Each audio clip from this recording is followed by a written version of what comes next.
Member for Nyaribari Chache.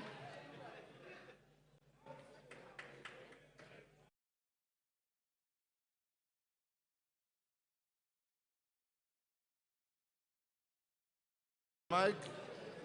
Thank you, Honorable Speaker.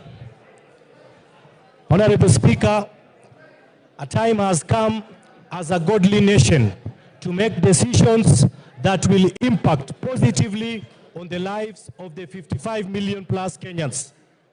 Today, Honorable Speaker, I stand here to vote and support the Finance Bill 2024 so that the people of Nyaribari Chache and the people of Kenya can get infrastructural projects, electricity, water, and much more. Honorable Speaker, I want to urge the Generation Z to relax as Kenya Kwanza government means well and they will be the greatest beneficiaries of the proposed amendments. Honorable Speaker, the Generation Z are young Democrats trying to exercise their constitutional rights to picket and assemble. I am urging the Inspector General of Police, Honorable Speaker, to treat them humanly and provide them with maximum security. Honorable Speaker, the Finance Bill 2024 proposes an export and investment promotion levy with the goal of encouraging consumers to purchase locally produced alternatives, thereby supporting domestic manufacturers. Caleb Luyali.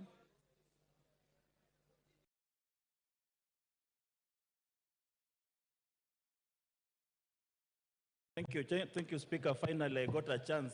Mr. Speaker, I use only 1 minute to say we reject this finance bill, we reject the report of the committee on the finance bill.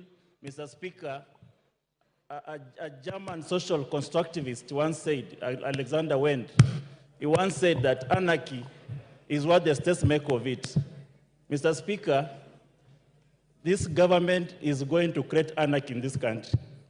And this finance bill is going to be the impetus of this anarchy. We have seen what is going around.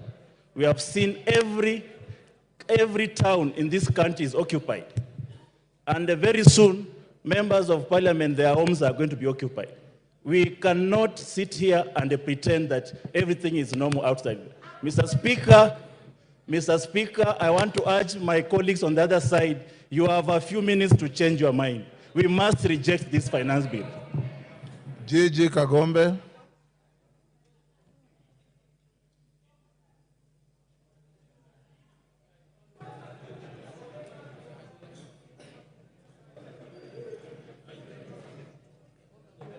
Give him the mic.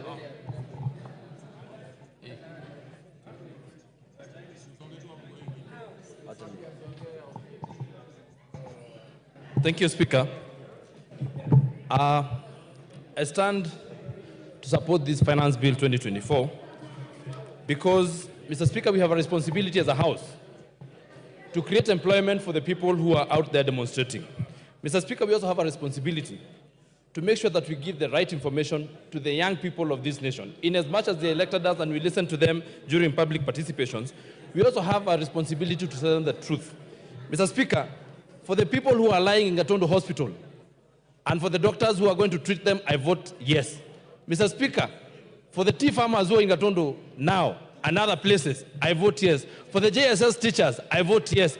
For those people who are guarding us as the police officers, I vote yes. For the members of KDF who need to be paid salaries, I vote yes.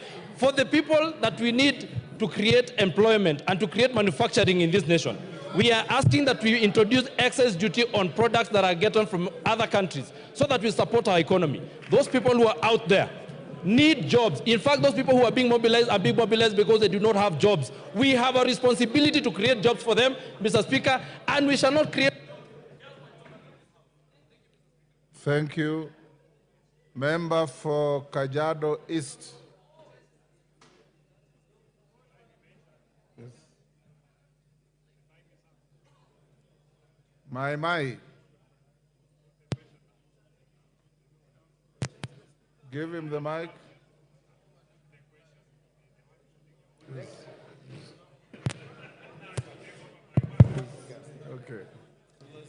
Mai, use the next mic. Thank you, Mr. Speaker, for giving me the chance to contribute on behalf of the people of Kajiado East constituency. I rise to oppose the finance bill for 2024 because the bill has excessive taxes on common wananchi. Mr. Speaker, as you can see, our economy has not improved, and we have about 16% of our population living below poverty line. And the reason is because of bad economy as well as corruption in this country. By taxing them more, I feel like it's putting a burden on wananchi, which we should be doing more to help them than hurting them. Mr. Speaker, when you also look at the fuel levy of 9 shillings, that is another burden to wananchi. I can imagine my people commuting between Kitengela and Nairobi and back and forth, paying more for transport because of the increase of the fuel levy. So, Mr. Speaker, I stand to oppose the bill because it is not friendly to common wananchi. Thank you, Mr. Speaker. Moses Kirima.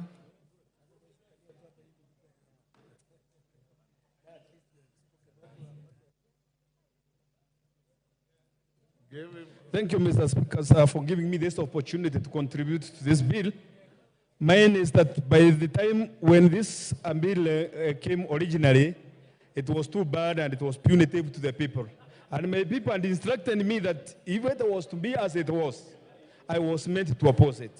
But when I came and raised the issue with the chairman of finance, Mr. Kimani Kulia, he told me that there are going to be some amendments of which actually what I was told to oppose, the bread, taxation, bondas, rentals, essentials, cooking well, and avocados, and the rest, the agricultural outputs. After the amendments, I don't see any reason to oppose it. So I thereby support it with amendments. But if there are no amendments, no way. Thank you, Mr. Speaker, sir. Ken Chonga.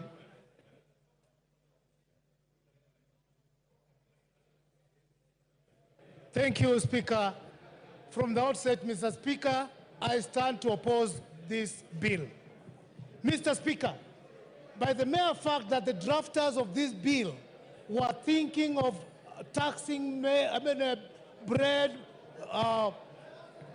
milk, rubber, it means that they've never had a good intention for the Kenyans. This bill is obnoxious, is diabolical, this bill is pungent and shocking to the lives of Kenyans. Mr. Speaker, I was surprised yesterday, the majority leader here said that life has gone down, that the packet of maize flour right now is trading at 100 shillings. Where in which supermarket can we go and find the one packet? Not unless he has a supermarket that he can direct Kenyans to buy from.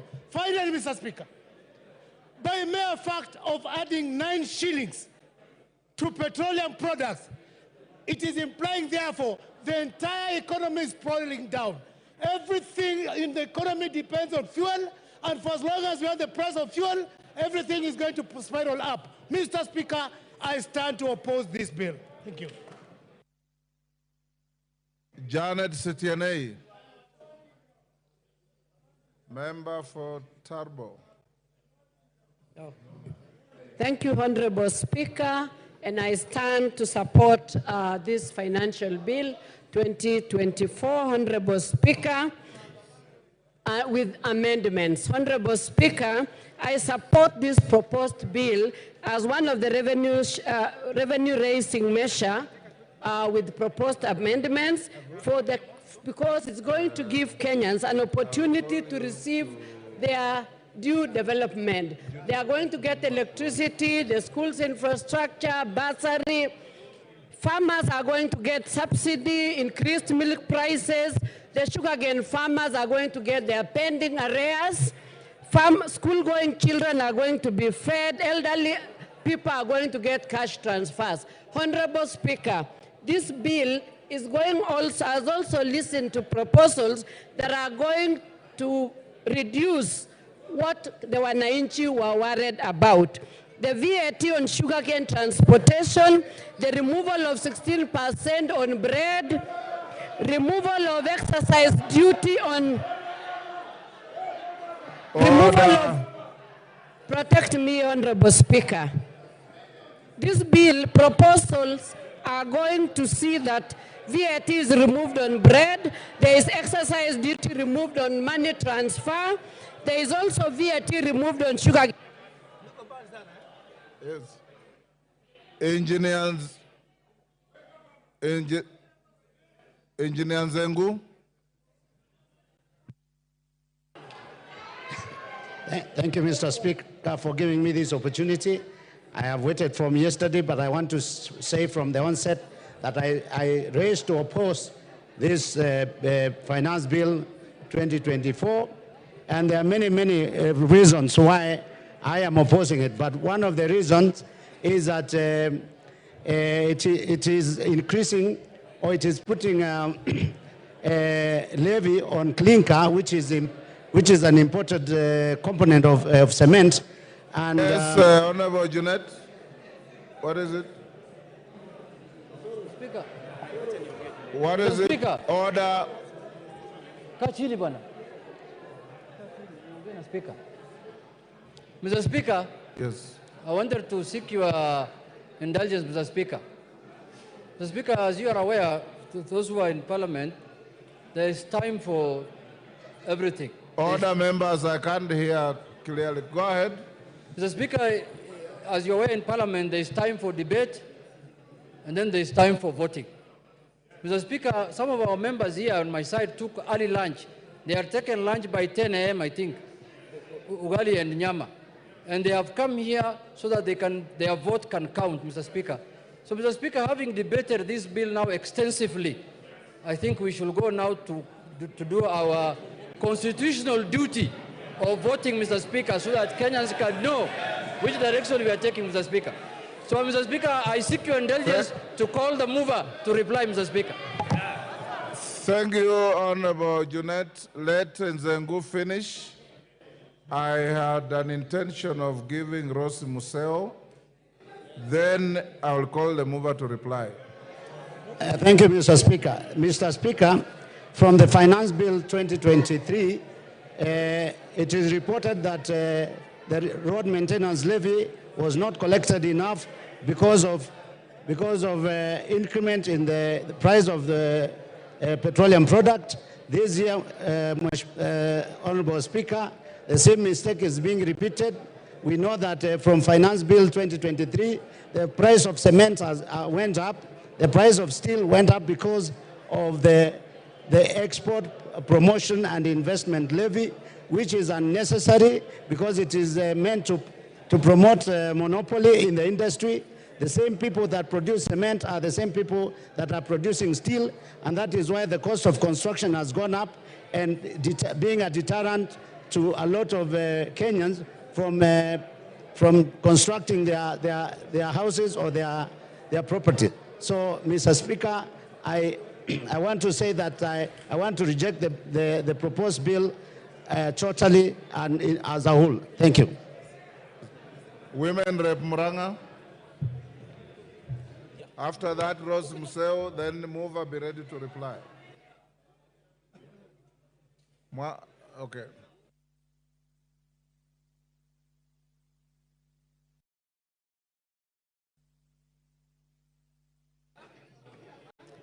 Thank you, Mr. Speaker, for giving me this opportunity.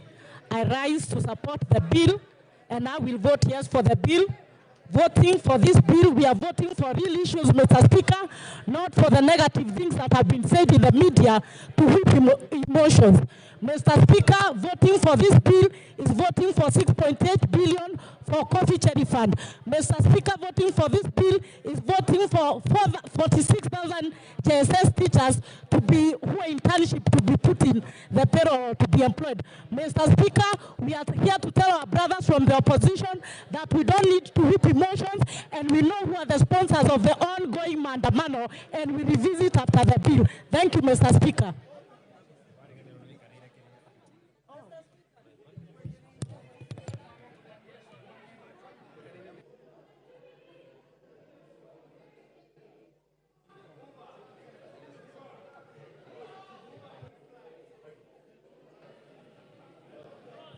Thank you, Mr. Speaker, for giving me this opportunity to add my voice onto this. And I start by saying that I reject this finance bill 2024-2025. And Mr. Speaker, you can see from what is happening in the streets of my constituency, the picketing and the protesting the people are doing on my constituency, because this bill is not undergo due public participation. And that is why I'm saying if they listen to the people in the first place, they should listen again and they take the bill back to the people. We reject it and we ask for it to be withdrawn, be taken to the people, because the people are the taxpayers. They are the people we are subjecting to these taxes. They should be heard. And then, Mr. Speaker, I would like to ask the government side not to pretend that they are doing Kenyans favors by introducing these amendments. Actually, these amendments were not there in the Finance Bill 2023. It is not a favor you are doing the people of Kenya, and we are asking the people in the government to listen to the common mwananchi. I've done so, and that's why I reject this bill. I've also listened to my side of the divide of the government, which is the Azimio coalition with the most professors who can never be wrong on this finance bill. And that is why I reject this finance bill. Thank you, Mr. Speaker. Asante. Asante Bwana Spika kwa nafasi hiyo umenipatia. Mimi natoa sauti yangu kupinga mswada huo wa fedha wa mwaka 2024 na 25. Kwa sababu watu wa Makueni wameniambia kabisa mswada huo hawezi kukubali jinsi ulivyo, na nasema hivi ya kwamba Wakenya wametoka katika janga la corona ambalo limeweza kufanya wengi waliishiwa na biashara zao, wengine hawako kazini, na maisha ya Wakenya yamekuwa katika hali ya juu sana, na serikali haijafanya mikakati maalum ya kuweza kuboresha maisha ya wananchi wa Kenya. Tungekuwa katika nyumba hii tukiongea jinsi ambavyo tunaweza kuwasaidia Wakenya waboreshe maisha yao. Nasema hivi ya kwamba kupata pesa ambazo ni za kuweza kusaidia serikali kuendelesha mambo yao, kuna njia nyingi. Kizungu kingi ambacho kimezungumzwa na mwenyekiti wa bajeti, naomba watumie, kwa maana watumie mbinu hizo, wakae chini kama kamati na kuangalia ni jinsi gani wanaweza kuleta fedha bila kumuumiza mwananchi wa kawaida. Tukiangalia mambo ya soda ambayo yamezungumziwa sana, niseme ya kwamba naomba kabisa jinsi nchi zingine zinapeana soda bure,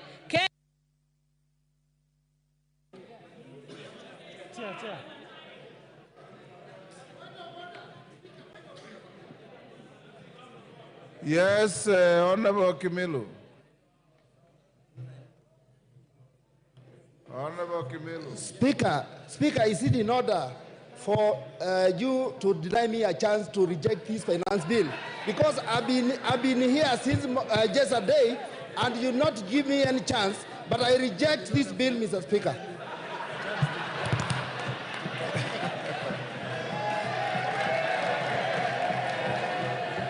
Thank you.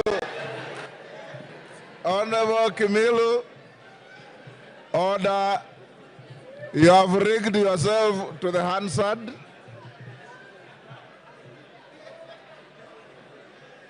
Korea Kimani. Yeah. Korea Kimani.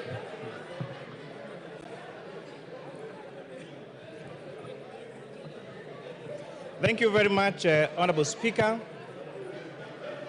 When I've watched the debates yesterday and today, I celebrate the democracy that our forefathers fought for.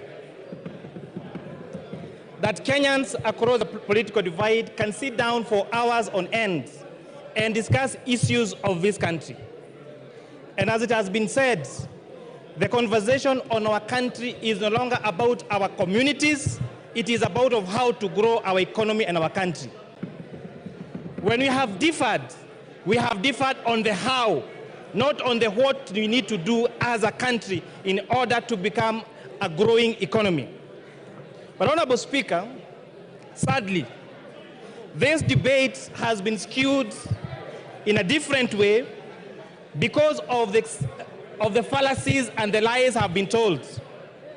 Honorable Speaker, I have seen some members and members of the public say that the bill introduces taxation on cancer patients. I have gone through the bill word by word, clause by clause, and there is absolutely nothing on this bill that mentions about cancer patients.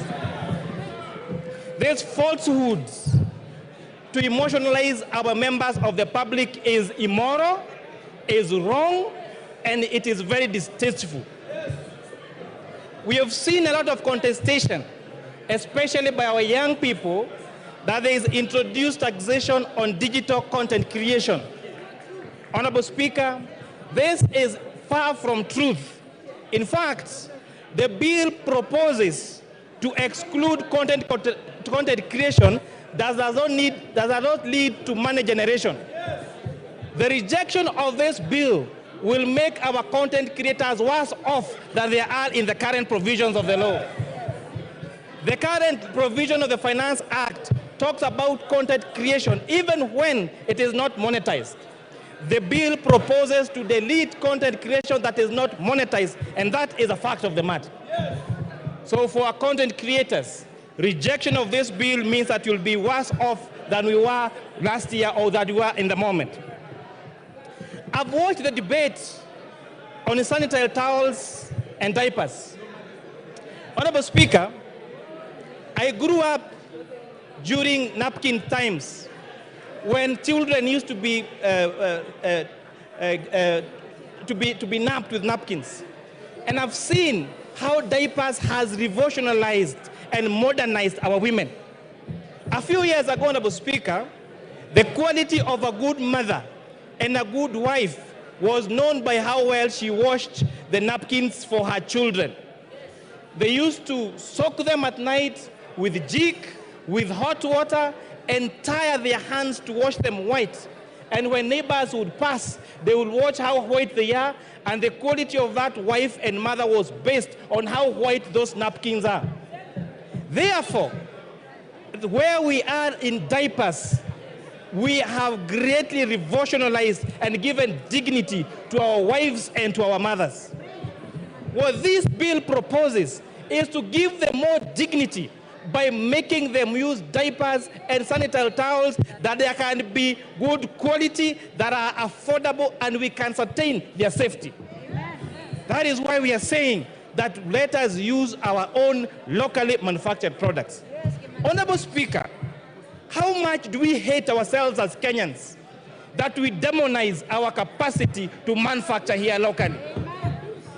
How much do we hate our young people that would rather export these jobs to India and China and not have them here in Kenya, Honorable Speaker? We have seen the government allocate resources to ensure we have free sanitary towels for our school-going children. How much do we hate us that do we hate ourselves that we want this money to go to India and China and not to our locally manufactured, and not to our local manufacturers here in Kenya, Honorable Speaker? These arguments came last year. And Honorable Speaker, this House made two, just to emphasize, two difficult decisions. One of them was imposing import duty and excise duty on imported furniture. As we speak, Honorable Speaker, that tax and policy measure has seen the furniture being used in this country, being locally manufactured and creating jobs for young people. If you go to the big furniture shops, like tiles and carpets and the others, they have all started local assembly and local manufacture of furniture. And therefore, the furniture that we are using, courtesy of the Finance Act of 2023, is what is made here locally, Honorable Speaker. Last year, we zero-rated local assembly of mobile phones. As a result, we are producing 400,000 phones every day for the external market. Therefore, Honorable Speaker, it means and demonstrates that giving tax incentives to manufacturers leads to the growth of local manufacturing and continues with the mantle of Buy Kenya, Build Kenya. Honorable Speaker, this bill proposes to exempt pensions payment, to increase pension payments to be tax exempt for salaried people from 20,000 to 30,000. Rejection of this bill, Honorable Speaker, would mean that these pension contributions to take care of us when we get old is going to be tax exempt, and therefore Kenyans will be worse off if this bill is rejected, if the amendments as proposed in the bill.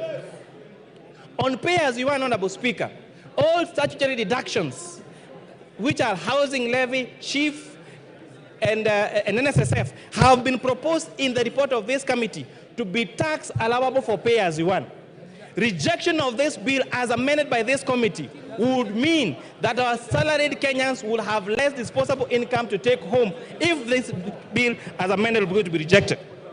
Honorable Speaker, on the ease of doing business, if you have sales that are that are above 5 million shillings, you are subject to VAT registration. This bill and the report of this committee recommends increasing this from 5 million to 8 million shillings. Therefore, rejection of this bill will, as amended by the committee will make it more difficult for our businesses. Honorable Speaker, you heard the complaints on eating systems last year for our avocado farmers and for the young traders. This bill, as proposed with the proposed amendment by the committee, is exempting subsistence farmers and SMEs with a turnover of less than 1 million shillings from... Yes, order. Jared Okello, what is the point of order? And under what standing order are you raising? Give him the mic. I thank you very much, Honorable Speaker. I rise on a point of order number 91. Honorable Speaker, there is a pattern that is developing into this House that each time we come up with objectivity on a matter such as this, we are being told that CDF will be reduced, there will be no Kera roads. This kind of blackmail must stop, Honorable Speaker. We must always What is out of order? What is out of order is what the chair of the Finance Committee is telling us, Honorable Speaker, that it will reduce even issues of this House, Honorable Speaker. But I also reject this bill in total in line with Nyando. Order, Jared. That is called rigging. Finish up, Kimani. Thank you, Honorable Speaker. So saying that, Honorable Speaker, this bill, the challenges that I have had on ETIMS and the complaints by our farmers and our SMEs has made this committee recommend the removal of the requirement of registration for ETIMS for farmers and has advocated for what we call reverse invoicing and the reduction of this of the threshold for registration to those with a turnover of 1 million shillings. Honorable Speaker, this is going to lead to a more ease of doing business, Honorable Speaker. On the matter of internet and all this space around internet, Honorable Speaker, this bill proposes to increase investment deductions for fiber, for identifiable rights to the fiber optic cable and spectrum license by a telecommunication operator by 10%. This is going to enhance availability and the rollout of fiber optic and internet connectivity to the whole country, Honorable Speaker.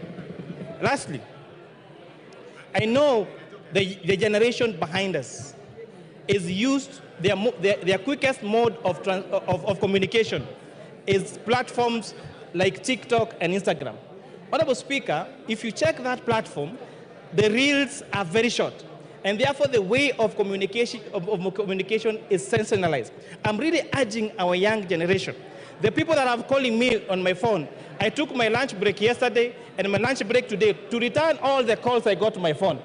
And I was asking them, you are telling me to reject. Tell me what you want to reject in this bill. Then they say, we have a katatu. I am asking them, what clause is adding additional taxes and difficulty of doing business? They say, we have a katatu, because they have not taken time to understand this. And with that, Honorable Speaker, I beg to reply. Order, honorable members. Members on their feet, take your seats. He has concluded, Baba Wino. Order. Order, members, take your seats. Member for Bumula, take your seat. Member, take your seats. Member for Kuresoi. Honorable members, Nyamita, take your seat.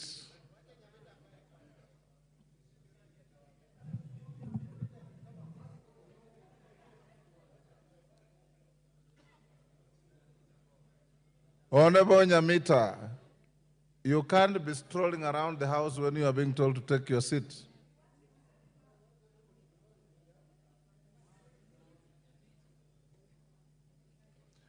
Honorable members, we have come to the end of debate on this bill, the Finance Bill, National Assembly, Bill number 30 of 2024. Before I put the question, I want to direct the House as follows. My question will not attract a voice vote. We will go straight into division. I had directed the House yesterday, and I repeated this morning, that in the interest of proper time management, the voting will be electronic. Order. Order. Order. Order. Honorable Kajwang. Honorable Kajwang, you are my junior but a senior lawyer, and I expect a lot more from you. Honorable members, the Speaker can read the mood in the House. I don't want to give anybody an excuse to go and play to the gallery. Whether you vote electronically or you vote manually, the result is the same. Order. Order. Order. I have consulted with your leaders. Order. I've consulted with your leaders, and they do not have a hard feeling either way. Order. Order. Order. Order. Consequently,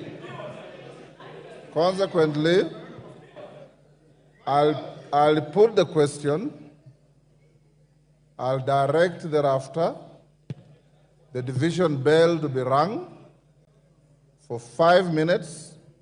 The whips, if your members are still loitering out there, you have 5 minutes to get them into the House.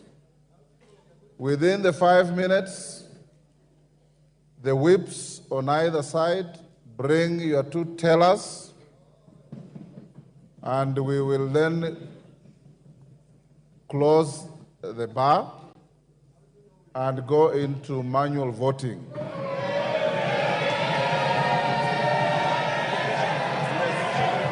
Order.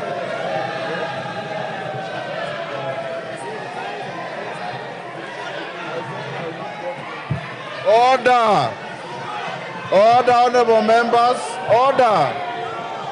Order. I now put the question. I'll now put the question, which is that the Finance Bill, National Assembly Bill number 30 of 2024, be now read a second time. As many as of that opinion say aye. As many as of the contrary opinion say nay.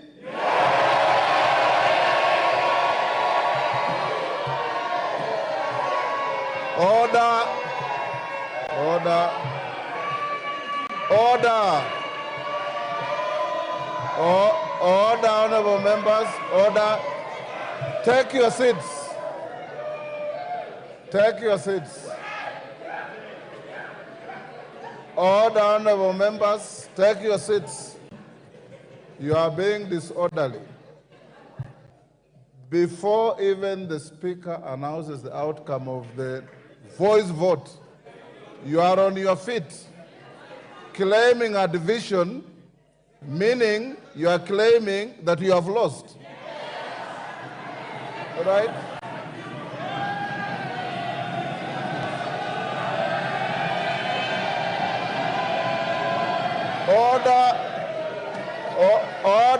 Order, Millie Odhiambo. In my many years in this house, I've never heard of the winner claiming a division. It's only the losing side that claims a division. So why are you demonstrating this? I put the question again. Order. I'll now put the question again, which is that the finance bill, I like the comic relief in the house, which is that the finance bill, National Assembly Bill number 30 of 2024, be now read a second time. As many as of that opinion say aye. Will those of the contrary opinion say nay?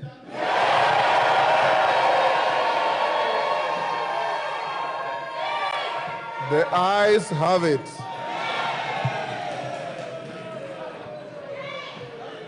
Order, take your seats.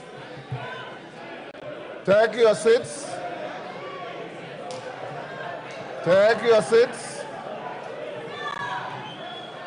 Order, honorable members. Order, take your seats. Order, take your seats. Order, Mwango, take your seat.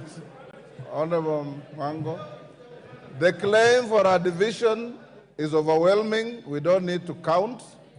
I now direct that the division bell be rung for 5 minutes.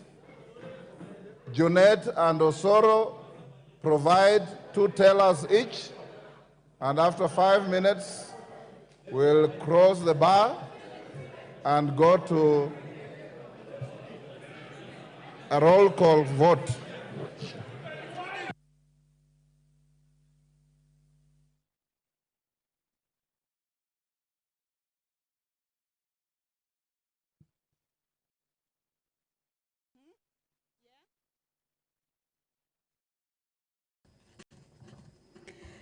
Well, as directed by the Speaker of the National Assembly, Honorable Dr. Moses Wetangula, is that the division bell be rung. This is for 10 minutes. And of course, this is the part where the members of the National Assembly will be taking a vote on whether the bill, that is the Finance Bill 2024, whether it be read a second time. And it has been indicated by the Speaker that the vote will be a roll call vote. What we have just witnessed is that the members have taken a vote. That is when the Speaker indicated that those who are of that opinion that the bill be read a second time say yes, and those who are not of that opinion say no. And it was realized that the ayes had it, but of course there was a claim for division, and that is what has necessitated this particular division. By roll call means that the members will be called by name to give their opinion on the position on whether that particular bill be read a second time. Remember, this is the point that usually comes after the bill, after debate on that bill has taken place extensively and also exhaustively on the floor of the House. The finance bill debate has been on for close to 2 days, as it started on Wednesday, that is yesterday in the morning, throughout the day, and this morning, before that debate was concluded just a few minutes ago.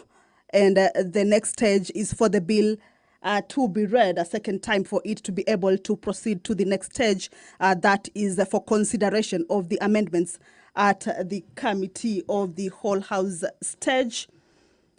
Once that 5-minute division bell is over, as directed by the Speaker, the whips of the House. This means the whip from the majority side as well as the whip from the minority side will be required to give out two tellers who will be standing on the dispatch area, where they will be able to guide or see the process of voting that will be taking place from either sides or from both sides. This is sort of to guard those votes that will be coming in from the members on the two sides. At this point, the whips also are needed to whip their members inside the chambers. Remember, at this point is where both sides need their members to be in the chambers. As you can see, the House is fully occupied, or we could say the members have come out in their numbers, of course, to give their position on this bill. There have been contentious clauses on the bill, and therefore Kenyans out there, of course, are looking at which way the members will be taking their way with regards to this particular bill. Once the 5 minutes division bell is over, the doors will be closed and the bars drawn. That would mean that the members who are not inside the chambers will have been locked out. And this is the point. This is a sort of like an allowance time for the whip to be able to call their members who may be within the precincts of parliament but not inside the chambers to make their way inside that particular house so that they can fully participate in taking that vote. Remember, the side of the opposition have been keen, saying that they will be opposing this bill in its totality or in entirety, while the members from the ruling party have hailed the bill, especially with regards to the amendments that the committee on departmental committee on finance and national planning have brought forth following the public participation. So members from the ruling party have supported those amendments, saying it gives the bill a new look or a new face, if you may call it that way, that the issues or the contentious clauses that members of the public were against or that had caused an uproar from the members of the public have been addressed, and thereby what remains then it is good for the public. But the other side has maintained that it will be opposing that bill. So the purpose of this particular stage is to give room for the bill to proceed to the next stage. Debate has been concluded, and the bill will need to proceed to the next stage. If it is voted that it be read a second time, that means it will be able to proceed to the Committee of the Whole House. Committee of the Whole House is where amendments are considered, and you will recall that the Speaker, since the debate began, had indicated to the members that whoever may be having amendments to the bill, that they forward those amendments so that they can be considered at the Committee of the Whole House stage. So that is the division bell underway. It is a 5-minute division bell just for the members to be able to interact more with, the contents of the bill, or even just ventilate on which way they will be taking the vote, because once they come back, then their voice will be heard on whether the bill proceeds to the next stage or not. Remember, these are two sides, and it will be a roll call vote. Pursuant to Standing Order number 72, Standing Order number 69, which is on voting in the House, and Standing Order 72 specifies the mode of voting, that is the roll call voting, which is what will be taking place this afternoon. Each member will be called out by their name to declare their position on this particular stage where the bill is at. And once that is complete, then the results will be on. Of course, we'll be giving you the screen on the results as it continues on the floor of the House. Two tailors from the two sides will be at the dispatch point. That is where they will be taking a keen look at how the voting is taking place from both sides. Voting that will be done by members from their side. And it is a crucial stage because the contentious, or the bill has been termed contentious and has attracted a lot of interest. That is the Speaker addressing the House. Allow me to hand you over back to this live broadcast. Good afternoon.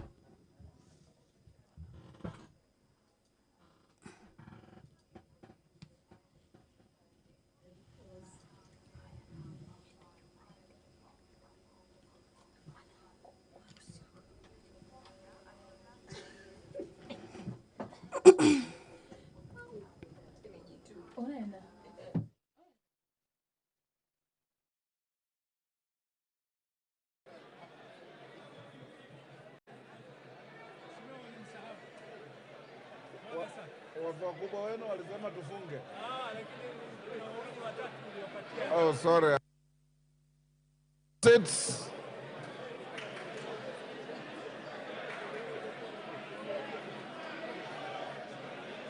Order.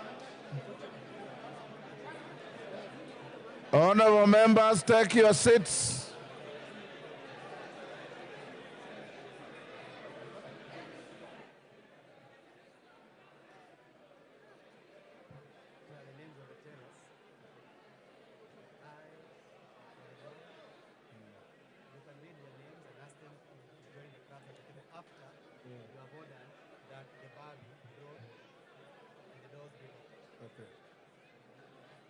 Are there still members behind here?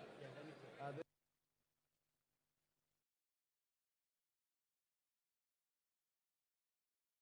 members? Order. Take your seats.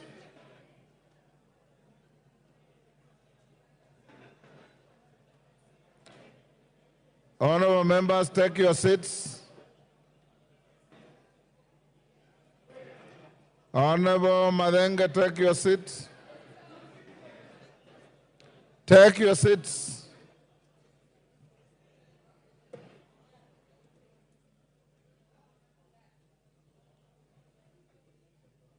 Honorable members,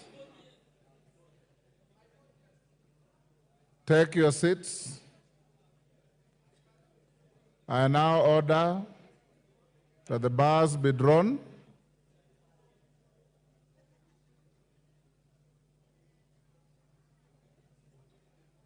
Doors be locked.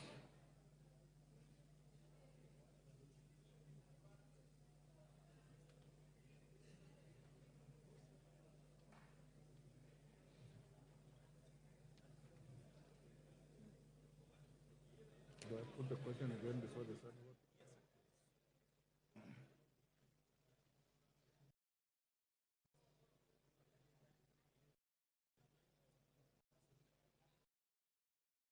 Honorable members, take your seats.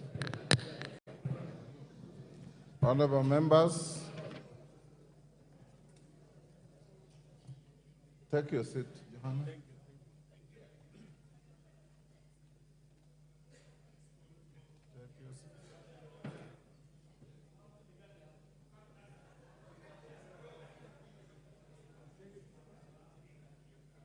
Rindikiri, take your seat.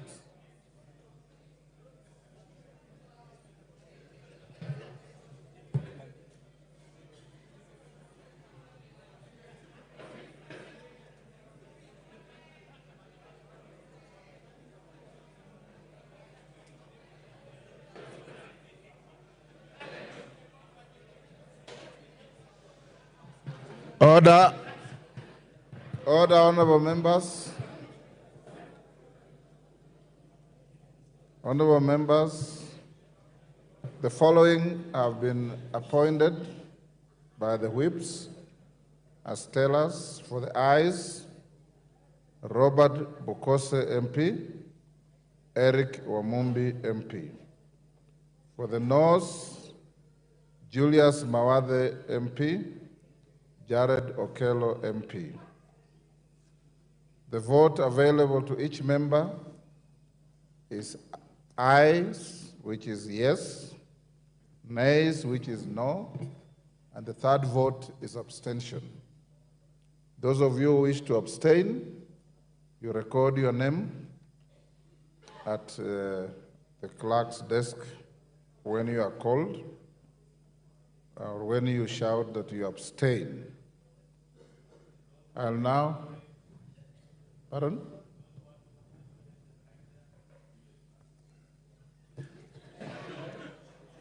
Order, Didymus. I know that we have locked the doors out there. In case of extreme pressure for any member to go to the washrooms behind the Speaker's chair are still available. But I'm not encouraging a queue towards those facilities, because under your standing orders, when a vote is being taken, no member is allowed to walk around. You remain in your seats. You remain silent. When you are called out to vote, it is you to say yes or no. Any member who interjects and becomes a nuisance, the Speaker has the right to declare your vote invalid. Don't go that route.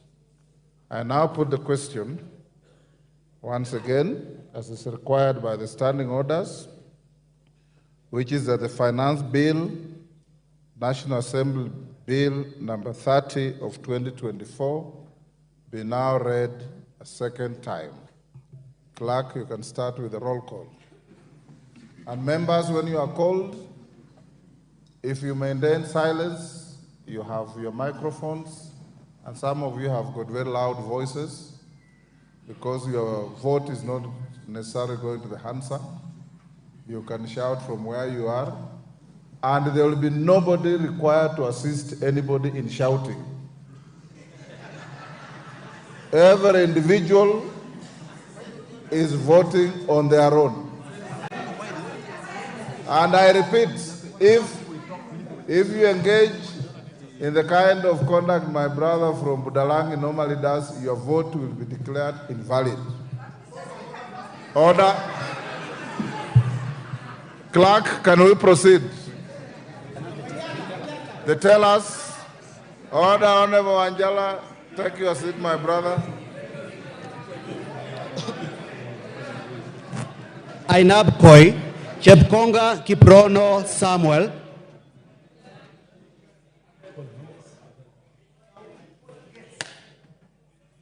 Aina Moi Langat Benjamin Kipkrui,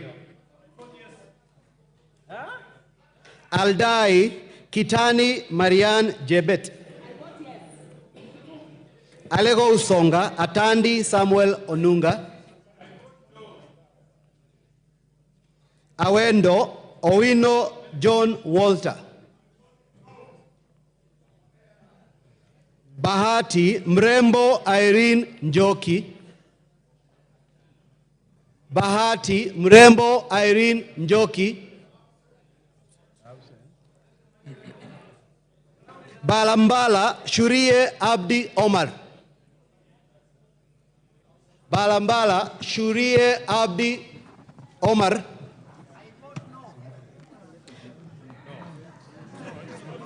Baringo County. Order. Order. Babu Wino. Order. Honorable Babu Wino, you are grossly disorderly. You are not Shurie of Mbalambala. And you cannot do what you are doing. You are a decent young man. I don't know why you keep doing these things. Order. Honorable tellers and the clerk, be on the lookout. A member who is called is the only one entitled to vote. And I want to encourage you, Opio and I, to counsel your members. Ichungwa, counsel your members. Let's not engage in disgraceful behavior.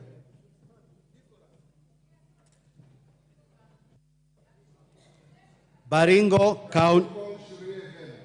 Absent. Balambala Shurie Abdi Omar. Baringo County, Sergon Florence Jematia. Baringo Central, Kandie Joshua Kipiegon. I vote yes. Baringo North, Kipkoros Joseph Maglap. Baringo South, Kamuren Charles. Belgut, Koech Nelson.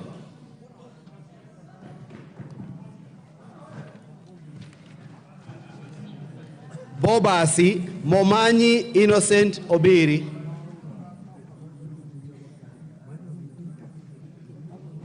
Bamachoge Borabu, Barongo Nolfason Obadia. Bamachoge Chache, Alpha Miruka Undieki.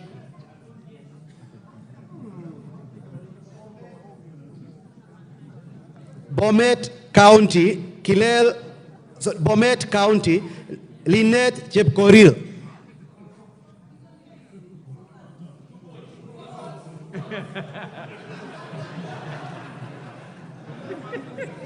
Bomet East, Yegon Richard Kipkemoy.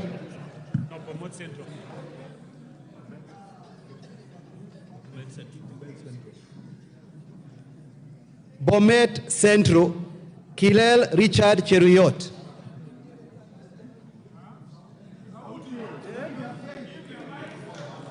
Bonchari. Sorry, let me repeat. Allow me. Bomet East, Yegon Richard Kipkemoy. Bonchari, Mamwacha Onchoke Charles. Bondo, Ogola Gideon.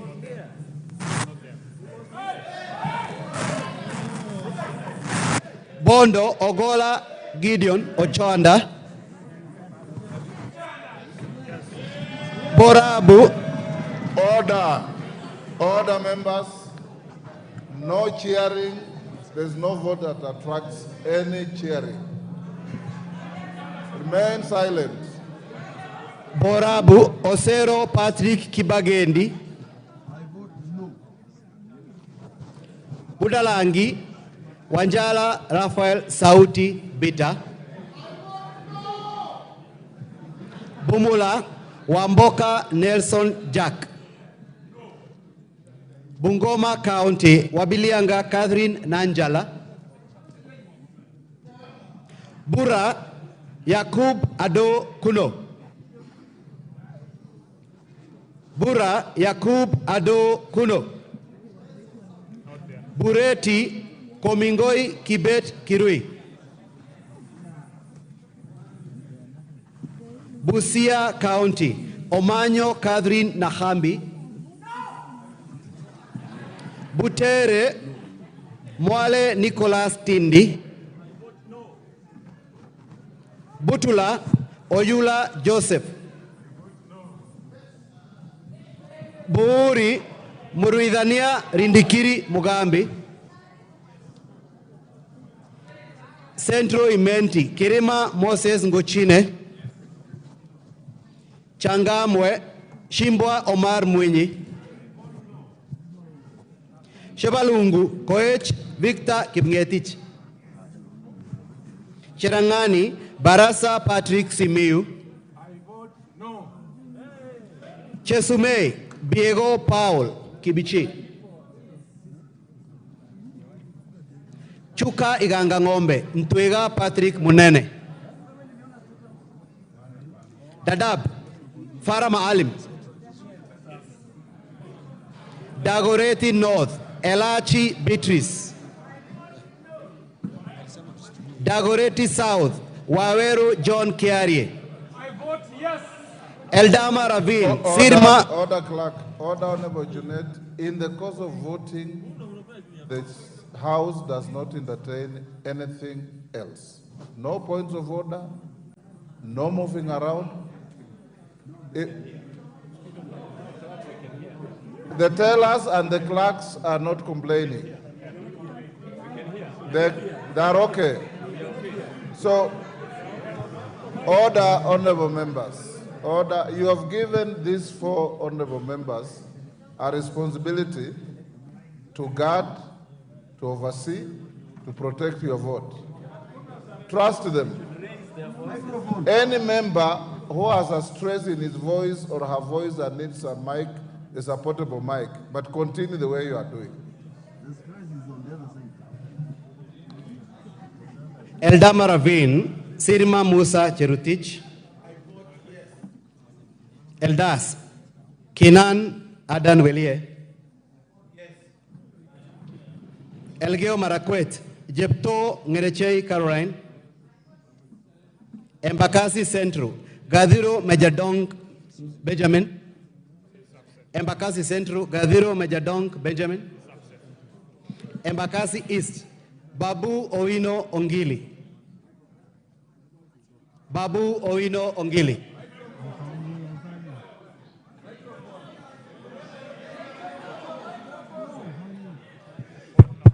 Embakasi North, Gakuya James Mwangi. Embakasi North, Gakuya James Mwangi.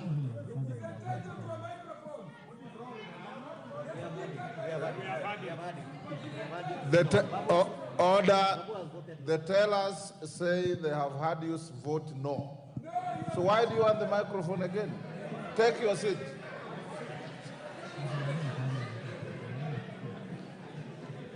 Embakasi North, Gakuya James Mwangi. Embakasi South, Mawade Julius Musili. On behalf of Embakasi South people, I vote no. Embakasi West, Mwenje Mark Samuel Mureithi.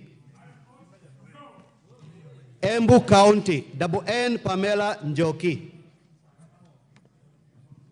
Mgwen, Lelmegit Joses Kipto. Emuhaya, Omboko Milemba. Emurwa Dikir, Johanna Ngeno. Endebes, Pukose Robert. Yes. Fafi Yakub Farah Sala. Fafi Yakub Sara. Has voted yes. Funyula Oundo Wilberforce Jambo. Galole Hiribaye Said Buya.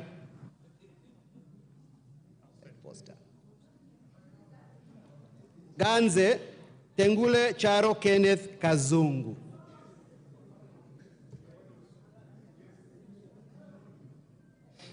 Garissa County, Siad Udgon Amina.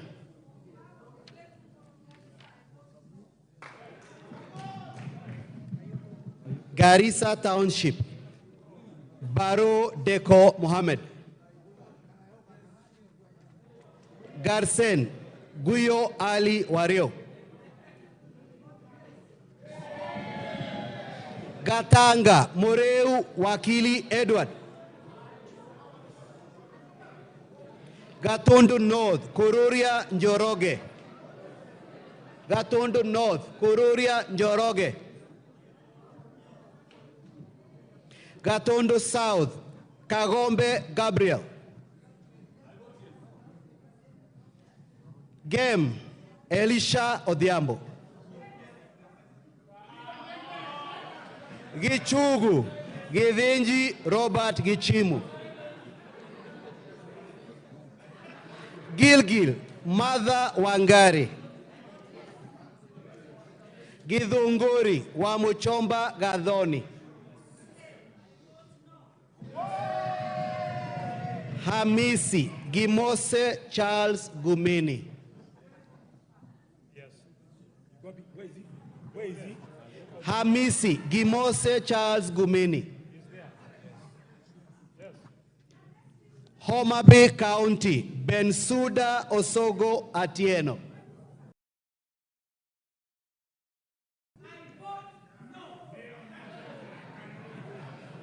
Homa Bay Town, Kaluma George Peter Opondo. Igembe Central, Karidhi Kiili Daniel. Igembe North, Julius Taitumu. Igembe South, John Paul Mwirigi. Ijara, Abdi Ali Abdi. Ikolomani, Shinali Bernard Masaka. Ikolomani, Shinali Bernard Masaka. Isiolo County, Mumina Golo. Isiolo County, Mumina Golo Bonaya. Isiolo North, Lomwa Joseph Samal. Isiolo South, Tubi Bidu Mohammed.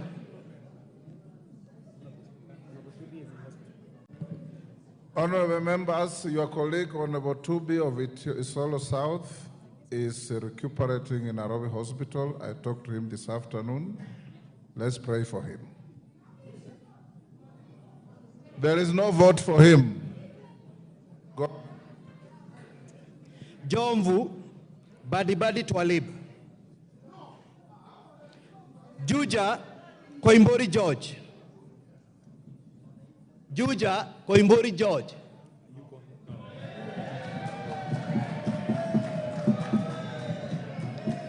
Kabete Wamashukuru James.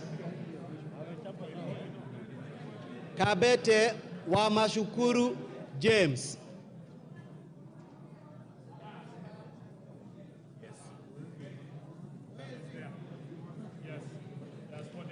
Kabondo Kasipul, Eve Obara Akinyi.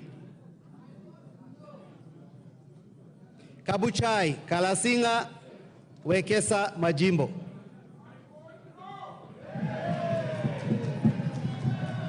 Kacheliba, Titus Lote.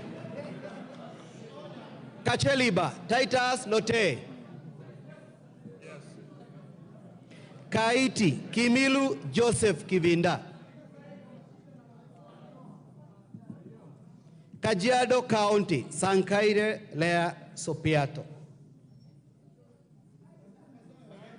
Kajiado Central, Memusi Kanchori.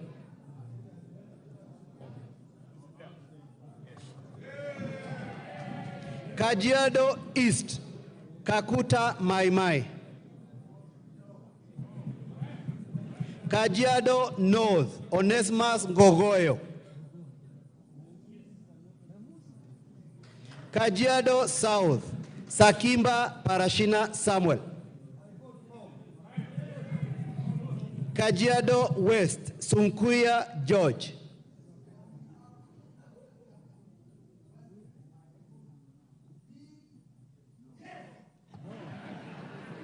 Kakamega County, Elsie Muhanda. Kakamega County, Elsie Muhanda. Kaloleni, Katana Paul Kahindi. Kamukonji, Hassan Abdi Yusuf. Kandara, Chege Njuguna. Kandui, Makali John. Kangema, Peter Irungu Kihongi. Kangundo, Fabian Chule Muli. Kapenguria, Moroto Samuel Chumel. Kapsaret, Oscar Sudi.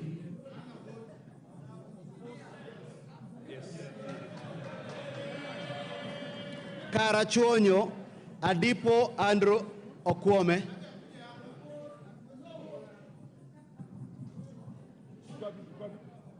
Kasarani Karauri Ronald Kamwiko. Kasipul Were Charles Ongondo.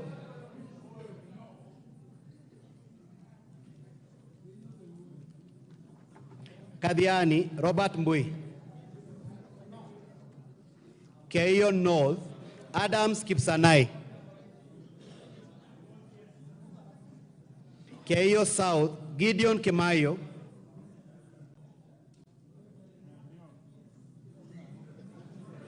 Kericho County Beatrice Kemei. Keses Julius Ruto. Huisero Aseka Christopher. Kiamba Kawanjiko John. Kiambu Waithaka John. Kiambu County Wamuratha Ann Wanjiku. Kibra Peter Orero. Kibwezi East Jessica Mbalu. Kibwezi West Mutuse Mwengi. Kieni Wainaina Njoroge. Kigumo Joseph Munyoro. Kiharu Ndindi Nyoro. Kikuyu Anthony Kimani Ichungwa. Kilgoris Julius Sunkuli. Kilifi County Gertrude Mbeyu.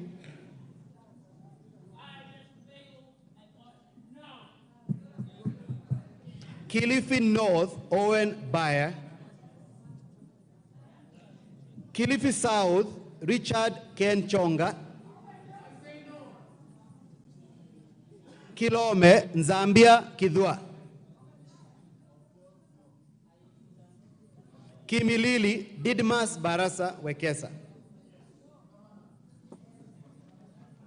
Kiminini Kakai Bisau. Kinango Gonzi Rai. Kinangop Kwenya Dhuku. Kinangop Kwenya Dhuku. Kipipiri Wanjiku Muhea. Kipkelion East Cherorot Joseph. Kipkelion West Hillary Kiplangat Kosgei. Kirinyaga County Jane Maina. Kirinyaga County Jane Maina Njeri. Kirinyaga Central Joseph Gitari. Kisauni Benzimba Rashid Juma. Kisii County Donya Doris Aburi. Kisii County Donya Doris Aburi. Kisumu County Ruth Othiambo Busia Odinga. Kisumu Central Oron Joshua Odongo. Kisumu East Shakil Shabir. Shakil Shabir. Kisumu West Rosa Buyu.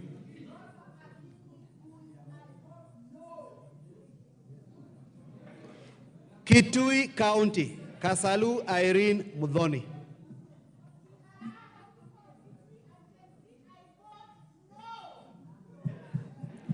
Kitui Central Makali Benson Mulu.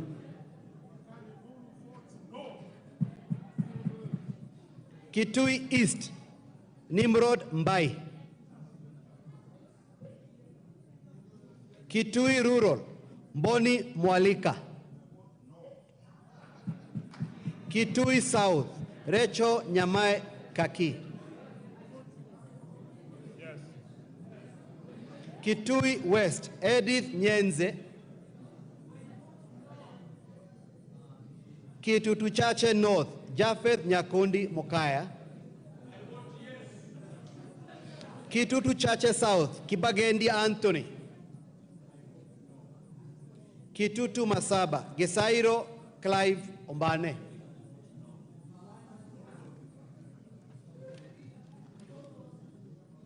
Konoin, Yegon Richard. Kuresoi North, Mutai Alfred.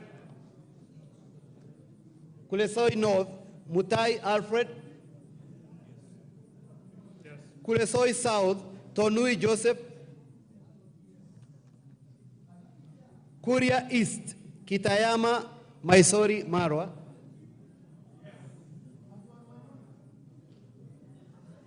Kuria West, Mathias Robi. Kwale County, Fatuma Masito Hamisi. Kwanza, Fanidad Wanyonyi. Lafe, Abdurrahman Mohammed Abdi. Lafe, Abdurrahman Mohammed Abdi. Lagdera, Mohammed Hussein Abdikadir. Yes. Laikipia County, Jane Kagiri. Laikipia East, Kionjuri Festus. Laikipia North, Sarah Korere.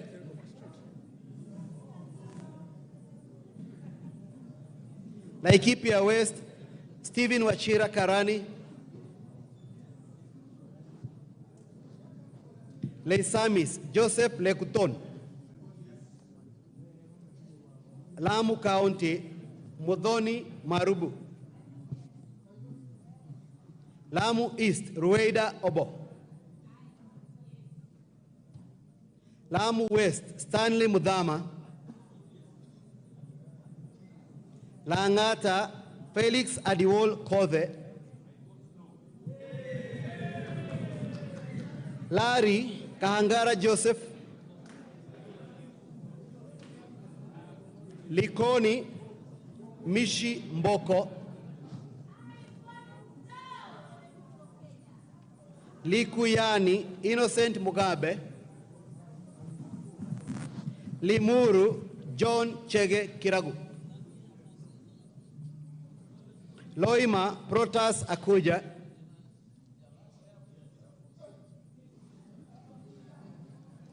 Luanda, Dick Maungu.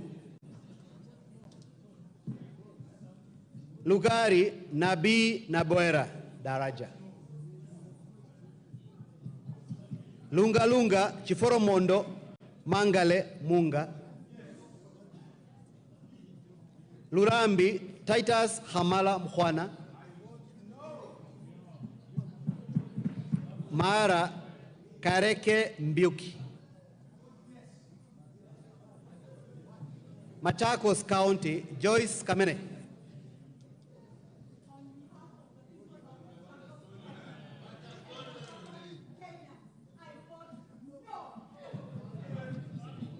Machakos Town, Caleb Mule.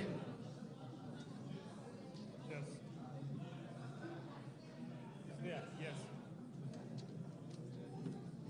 Makandara, George Aladwa. Makueni, Suzanne Dunge Kiamba. Makueni County, Rose Mumo Museo. Malava, Malulu Ichendi.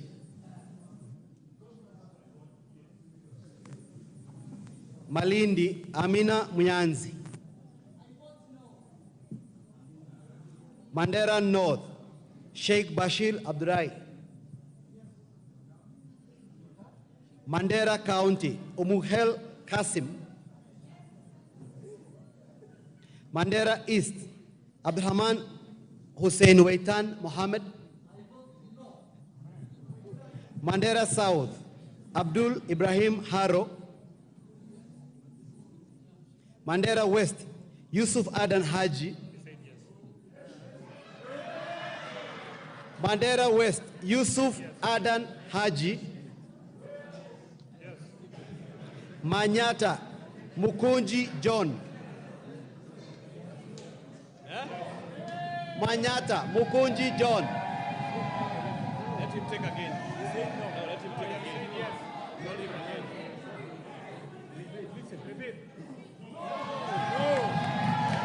Maragua.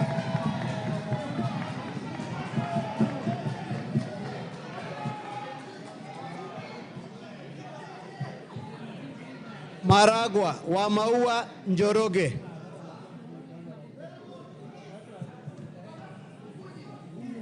Marakwet East, David Bowen. Marakwet West, Kipchumba Toroitich.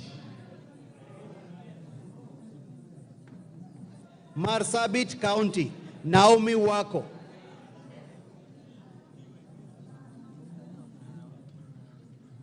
Masinga, Joshua Mwalio.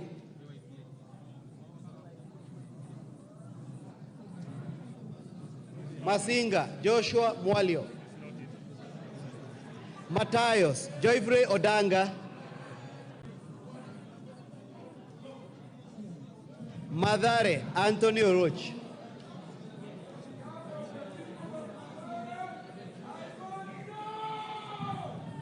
Madioya, Edwin Mugo Gichoki. Madira, Eric Mwangi Kahogu. I vote yes. Matuga, Kasim Sawa Tandaza. Yes. Matungu, Nabulido Peter Oscar. Yes. Matungulu, Stephen Mule. Mavoko, Patrick Kingola Macau. Mbere North, Geoffrey Kariuki Kiringa. Mbere South, Nabat Bernard Muriuki. Yes. Yes. Boni, Erastus Kivasu.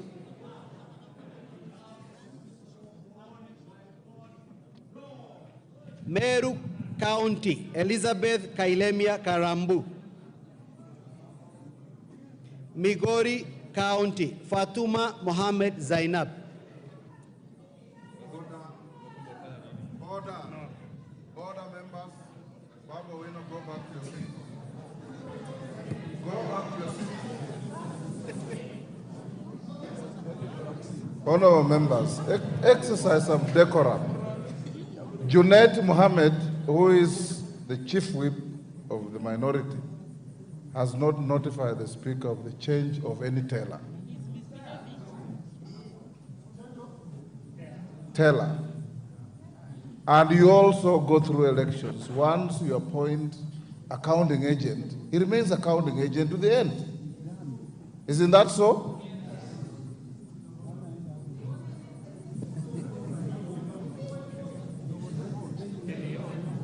Mogotio, Kiborek Ruben. Moiben, Barto Phyllis. Molo, Kuria Francis Kimani.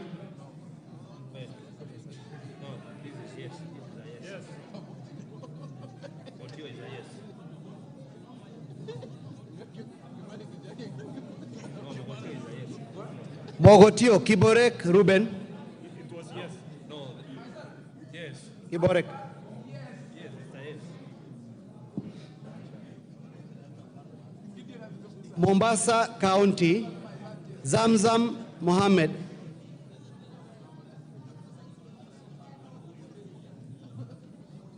Mosop, Abraham Kirwa.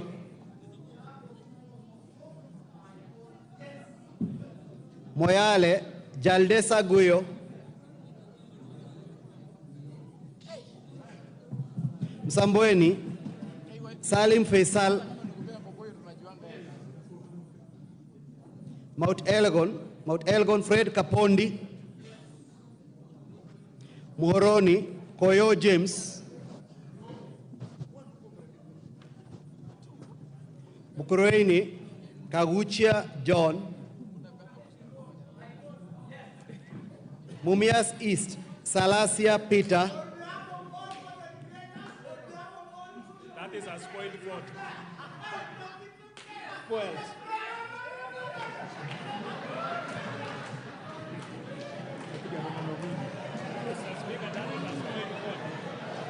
Mumias West. Order. Order. Order. Order, members. Order. Honorable Salasia, you are treated as if you have not voted. Can you vote? No theatrics. Mumias West, Johnson Naika. Muranga County, Betty Maina Njeri.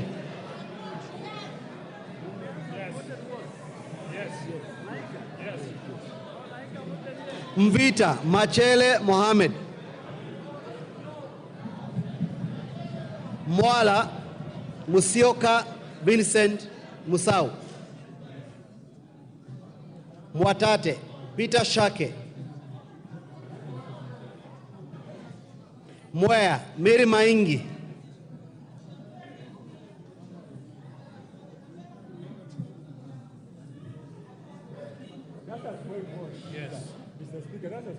Mwingi Central. Members, avoid making speeches when you vote. Where can you vote? Mary Maingi. Okay. Mwingi Central, Muliungi Gideon Mutemi. On behalf of Mwingi Central, I vote no. Mwingi North, Nzengu Paul. Mwingi West, Charles Nguna. Nairobi County, Pasari Zesta. Now that is another spoiled vote. Order.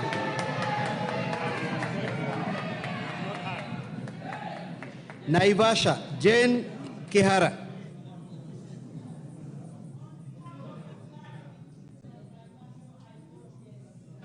Nakuru, Chelule Liza.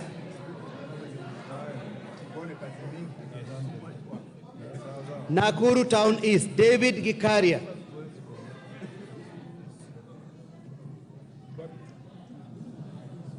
Nakuru Town West, Samuel Arama. Nambale, Godfrey Mulanya.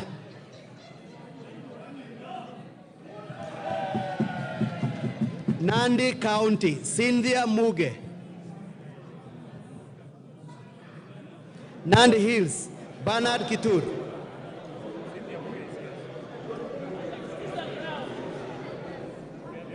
Nandi County, Cynthia Muge.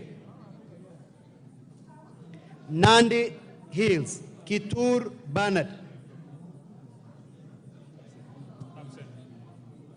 Narok County, Rebecca Tonkei. Narok East, Aramat Lemanken. Narok North, Agnes Pareyo. Narok North, Agnes Pareyo. Narok South, Kitilai Olentutu.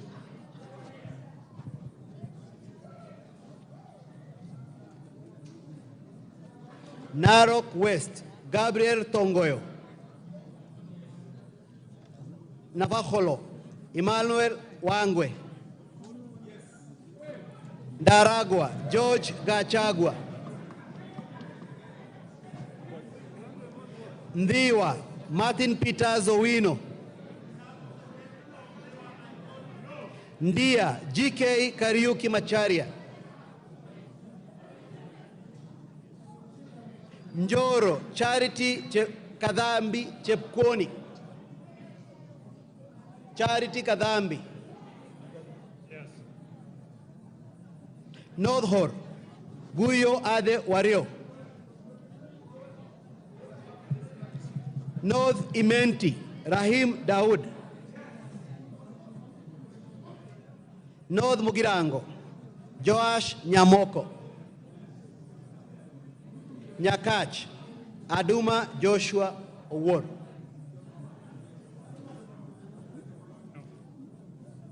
Nyali, Muhammad Ali. Nyali, Muhammad Ali. Nyamira, Jerusha Momanyi. Yes. Nyandarua County, Faith Gitau. Nyando, Jared Okello. Nyando, vote no. Nyaribari Chache, Zahil Janda. Nyaribari Masaba, Daniel Manduku. Nyatike, Tom Boya Ondege. Nyeri County, Rahab Mukami.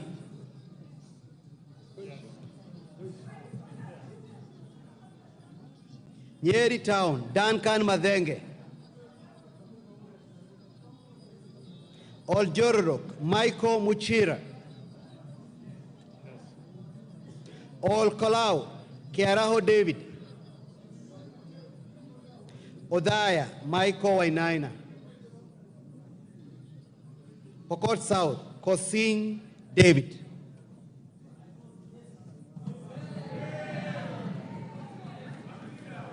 Rabbi, Anthony Kenga Mupe. Rabbi, Anthony Kenga Mupe.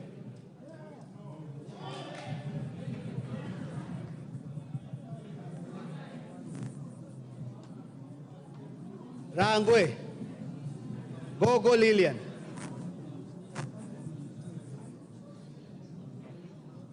Rarieda, Paul Otiende Amolo.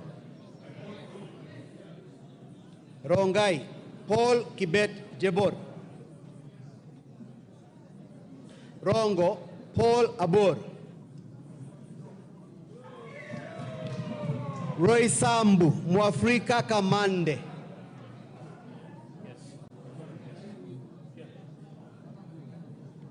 Ruaraka, Tom Joseph Kajwang.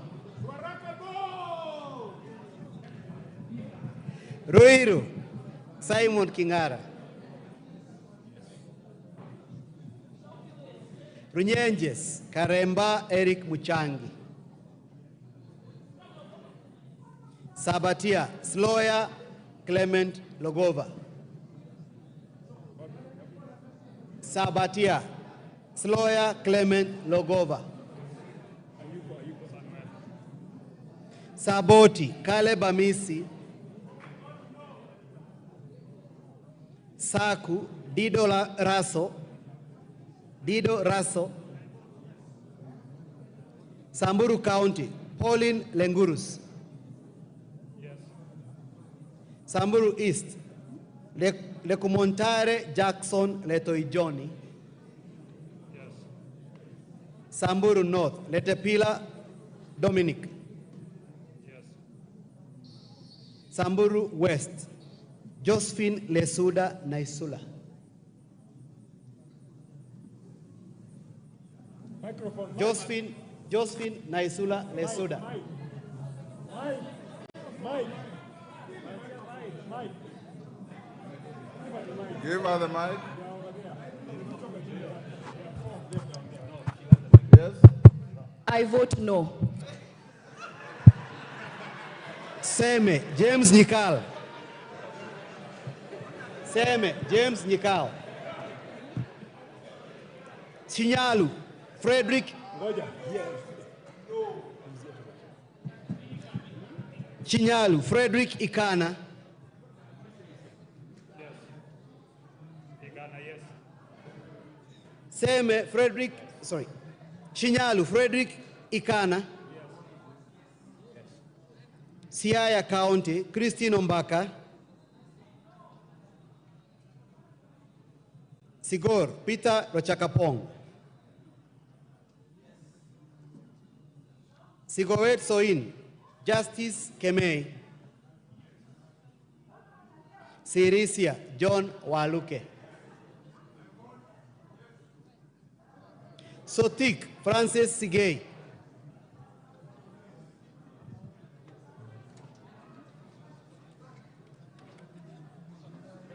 Saudi Menti, Shadrach Mwiti,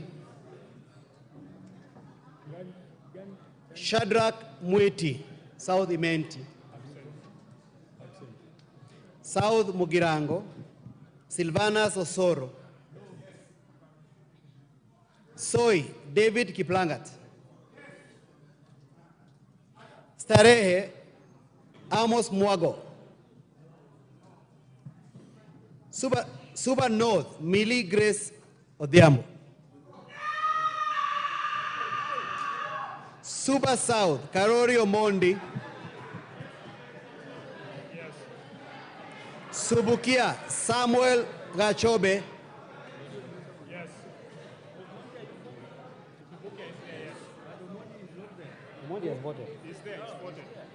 Suna East, Junet Mohammed.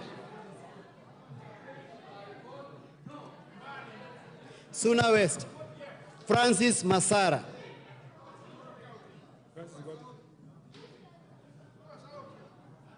Taita Taveta County, Lydia Haika Mziki. Tana River County, Amina Dika. Tarbaj, Bare Hussein Abdi. Yes. Huh? Tarbaj, Bare Hussein Abdi. Yes. Please go. Taveta, John Okano Bwire. Teso North, Oku Kaunya.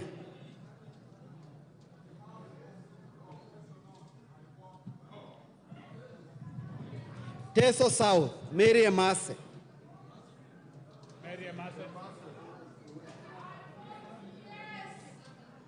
Teso South, sorry, Tetu, Joyfree Wandeto. Joyfree Wandeto. Daraka, George Murugara. Tharaka-Nithi County, Susan Ngugi. Tharaka-Nithi County, Susan Ngugi.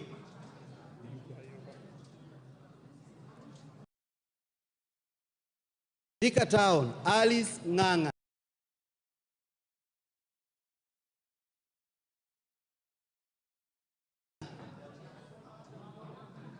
Tiati, William Kamket. Tiati, William Kamket. Tigania East, Mpuru Aburi. Tigania West, John Mutunga. Tinderet, Julius Meli. Tongaren, John Chikati. Trans Nzoia County, Lillian Sioi. Order. The chief whip on the minority side informs me that he is appointed member for Pumula to relieve Honorable Mawade as a teller.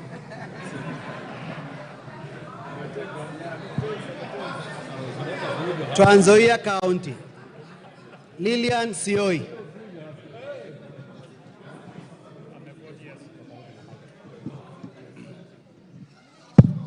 Tarbo, Janet Citienei. Turkana County, Cecilia Ngetit. Turkana County, Cecilia Ngetit. Turkana Central, Joseph Namor Emade. Turkana East, Nicholas Gikolok Ngikor. Turkana East, Nicholas Ngikolong Ngikor. Turkana North, Paul Ekom Nabuin.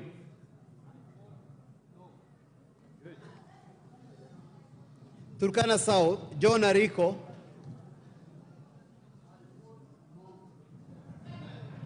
Turkana West, Nanok Daniel.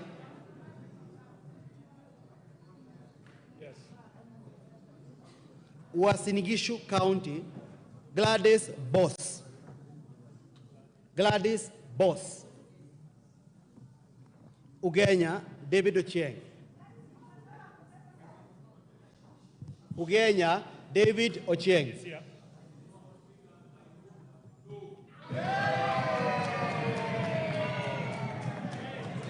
Ugunja, James Wandai. James Wandai. Oriri, Mark Nyamita.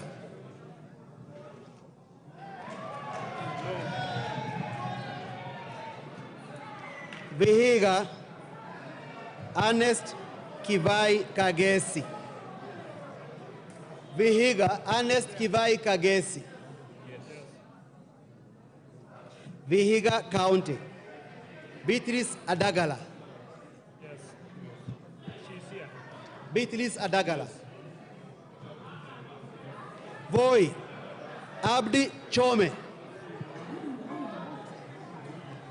Wajir County, Fatuma Jeho. Wajir County, Fatuma Jeho. Wajir East, Daud Adan Mohammed. Wajir East, Daud Adan Mohammed. Wajir North, Abdi Saneh. Wajir South, Ado Mohammed. Wajir South, Abdi Mohammed. Ado. Yes. Yes. Wajir West, Farah Yusuf Mohammed. No. Webuye East, Martin Pepela Wanyonyi.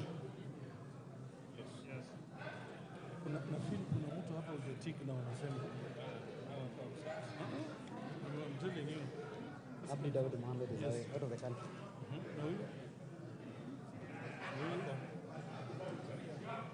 Webuye East, Daniel Wanyama. West. Webuye West, Daniel Wanyama. West Mugirango, Stephen Mogaka.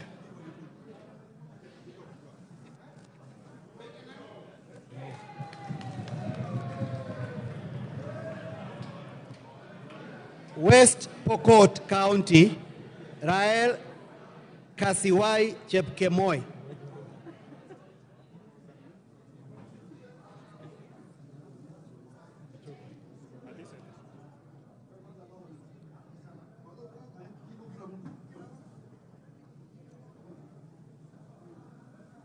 Okay, give it.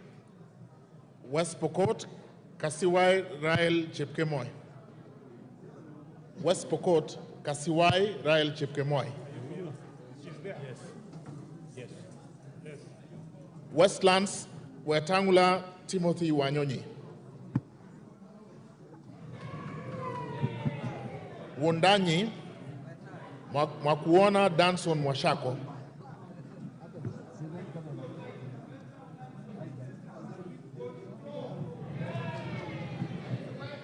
Yata, Basil Robert Ngui. Yata, Basil Robert Ngui.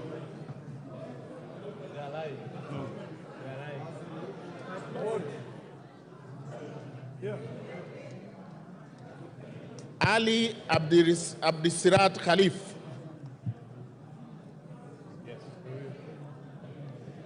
Chege Sabina Wanjiru.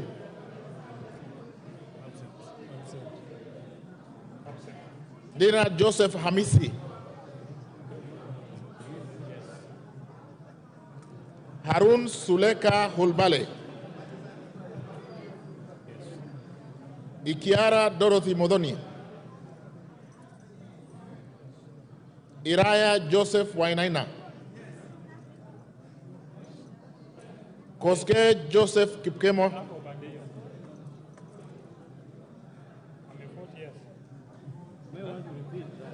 He's at the corner there. At the corner there. Okay. No, Koske. Okay. I will repeat. Koske Jackson Kipkemoy. He's there. Yeah. Mayaka Irene Nyakerario.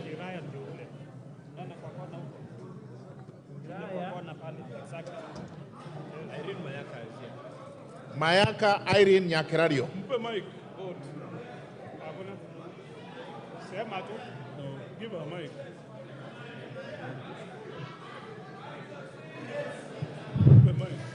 On behalf of Gen Z and the people of Nyamira, I vote no. Mohammed Umul Khair Harun.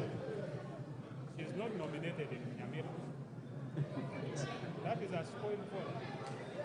She's here. Mic. Mpe mic. As a Gen Z of the House, born in the year 1996, I say no.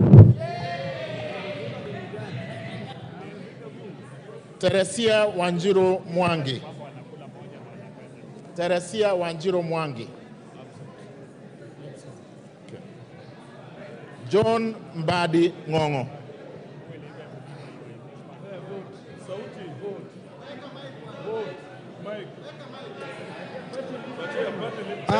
The authentic vote for Suba South is no.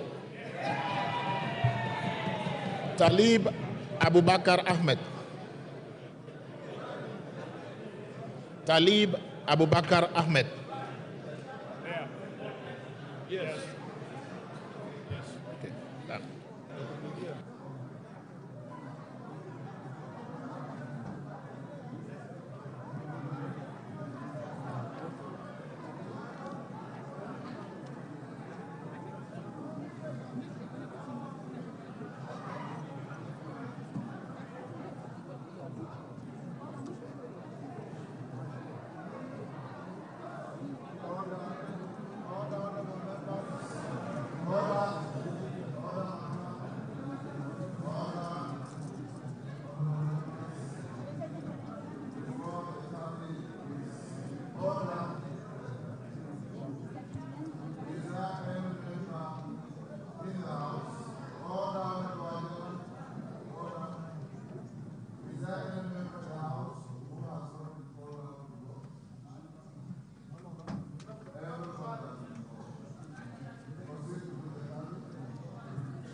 Order. Order, honorable members, order. Order, honorable members. Order. The voting is not over until the results are announced. Take your seats. Order, members, take your seats. Kawanjiku, take your seats.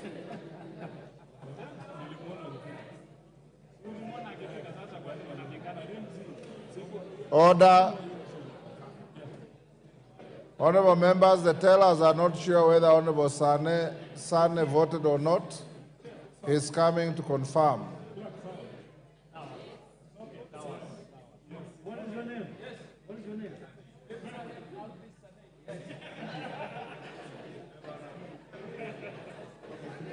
You are satisfied? Yes, sir. Yes, sir. Okay, Sane, take your seat.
Order, honorable members, will the tellers now walk to the bar? Will the tellers walk to the bar?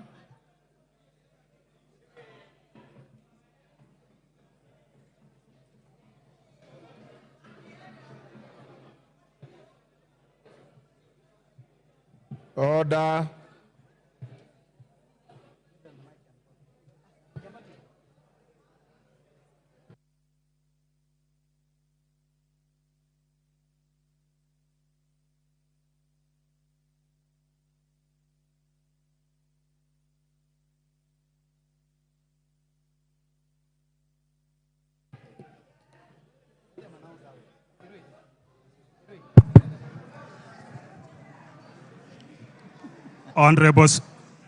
Honorable Speaker, the division on the second reading of the Finance Bill 2024 voting, the ayes 204, nays 115, abstention, Order. abstention 0. Haya.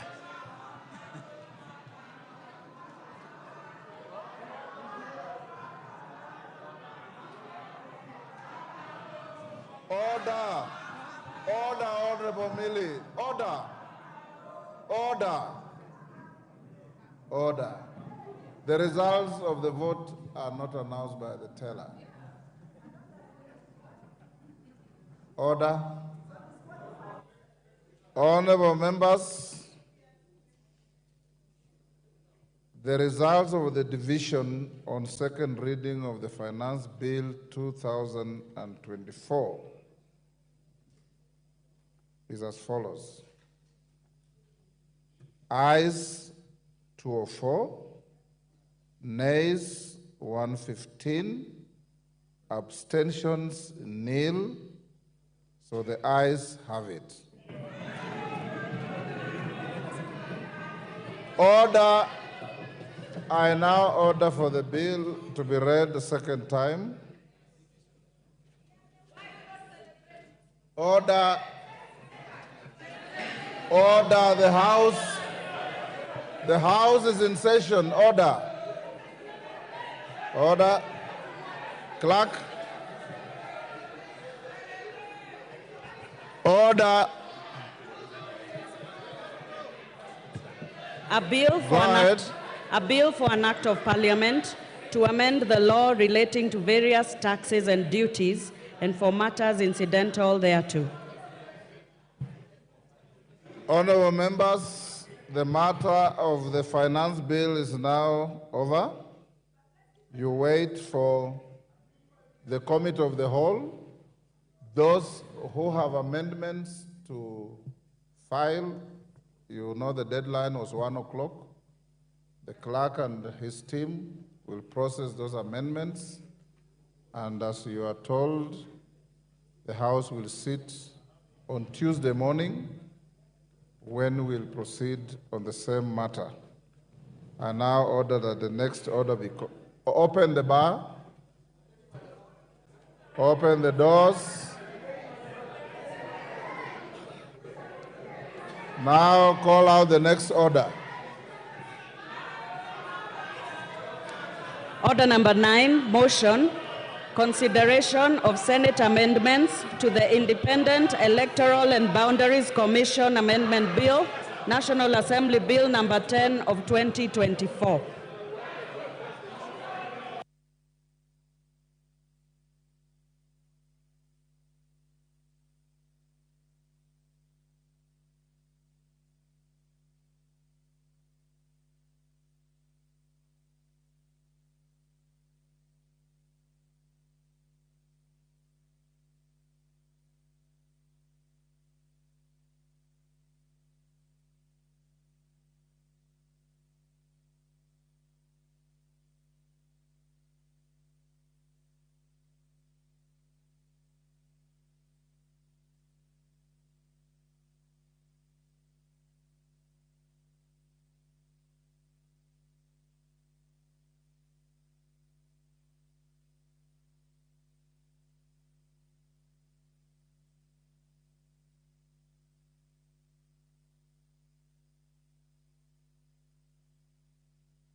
Clerk, call the next order.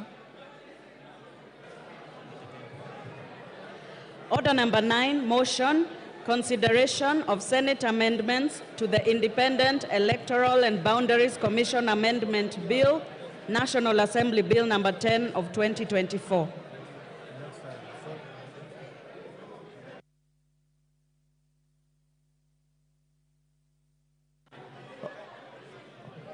Order, honorable members, order. Order. Members who are leaving the chamber, do so quietly. The next order has been called, order number 9, and I'm calling the Chair, Departmental Committee on Justice and Legal Affairs to move the motion. Those who are recessing out of the chamber, do so quietly. The House is not adjourned, the House is in session. Honorable Murugara, proceed. Thank you. Thank you very much, Mr. Speaker, sir. I beg to move that the Senate amendments to the Independent Electoral and Boundaries Commission Amendment Bill, National Assembly Bill number 10 of 2024, be now considered. Honorable Speaker, this House considered the Independent Electoral and Boundaries Commission Amendment Bill and passed it with amendments, and thereafter it was forwarded to the Senate for consideration. I wish to report that the Senate considered the bill and returned it with some proposed amendments, which proposed amendments the Justice and Legal Affairs Committee did consider and prepared a detailed report in which it actually agreed with the Senate in the proposals.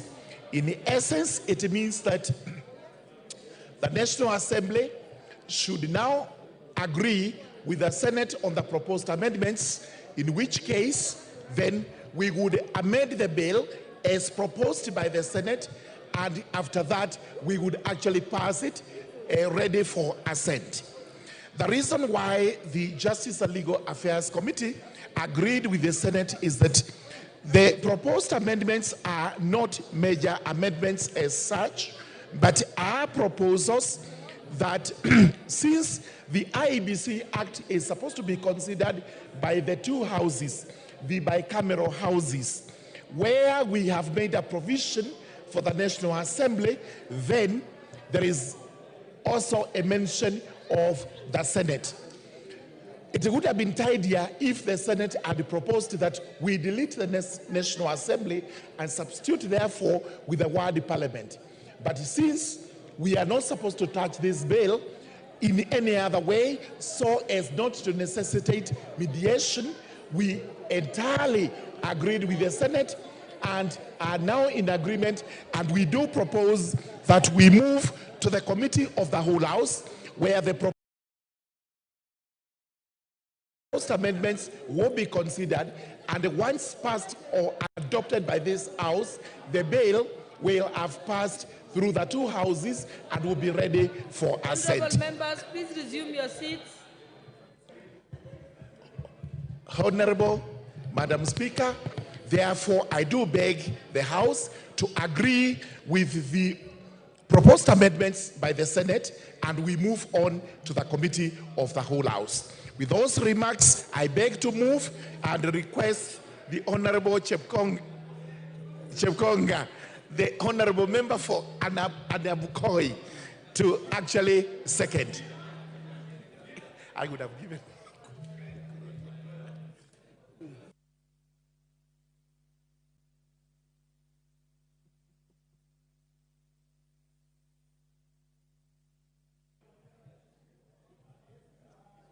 Thank you very much, Honorable Speaker. Honorable Speaker, I rise to second the proposed amendments from the Senate as moved by the Chair of Justice and Legal Affairs, my very good friend, the Honorable Murugara, and I totally agree that this is the way we should go.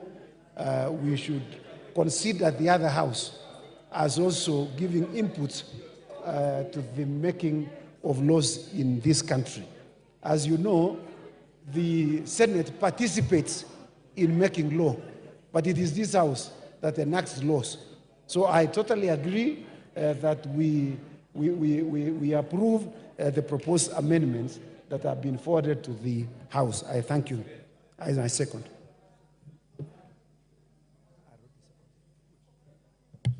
Honorable members, I now propose the question that the Senate amendments to the Independent Electoral and Boundaries Commission Amendment Bill, National Assembly Bill number 10 of 2024, be now considered.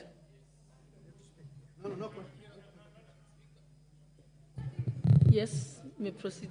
Do you have your card?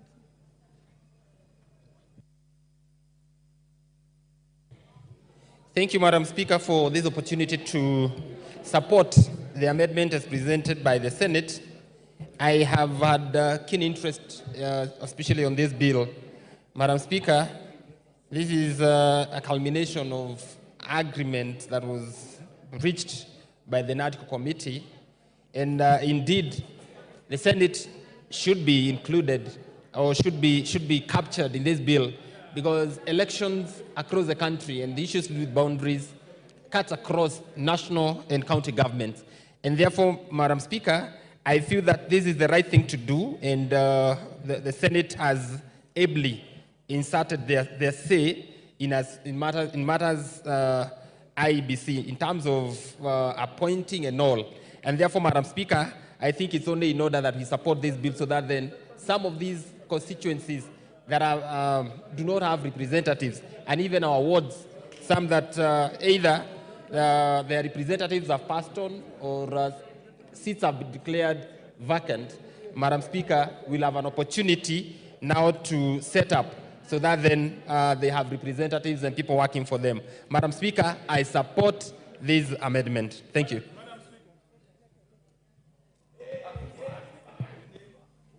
The Honourable Member for Mandera North, Honourable Bashir Abdullahi. Thank you very much, Honourable Speaker. Honourable Speaker, this bill is very important, and I want to urge this House to agree with the committee with the Senate amendments. Honourable Speaker, I have a neighbor constituency by the name Banisa constituency. You may proceed. Minority Leader, I'm going to give you a chance after Honourable Bashir. My neighboring constituency called Banisa does not have a representative, and now it is 15 months since the death of our brother, the late Honorable Maalim Kulo Hassan. And all this is because of the fact that IBC is not fully constituted. It's unfortunate that the people of Banisa have been denied representation by the fact that IBC is not fully constituted.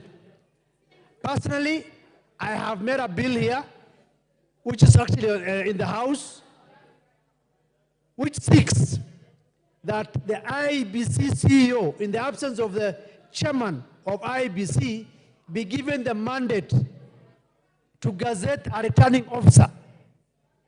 But now that this bill now is on the floor with the amendments from the Senate, it only requires this House to pass so that it's assented to, and the people of Banisa and the other county assemblies have their representatives.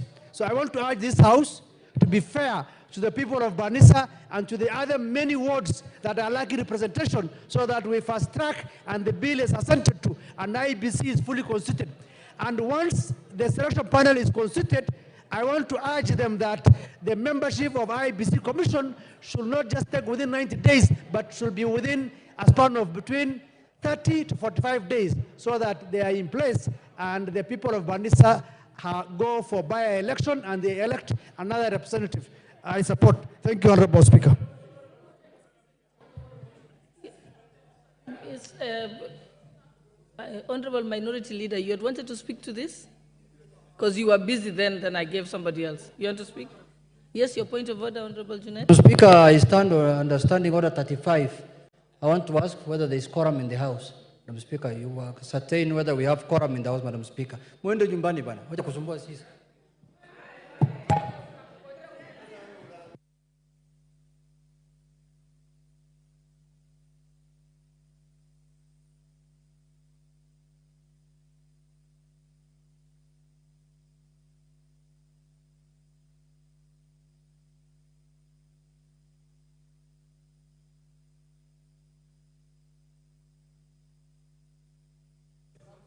I direct that we ring the quorum bell for 10 minutes.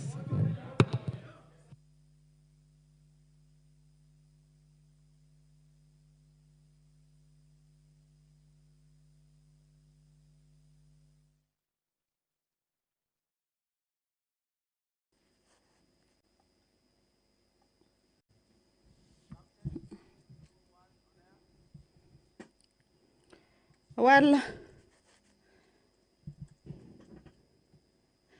the quorum bell is underway. The House has fallen short of the required quorum as the business of the House continues.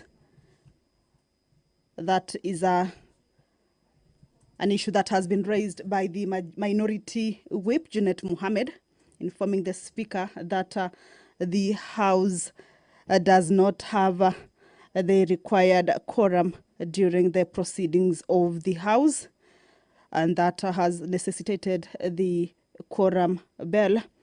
The business that is on the floor of the House, or that was on the floor of the House, was the consideration of the amendments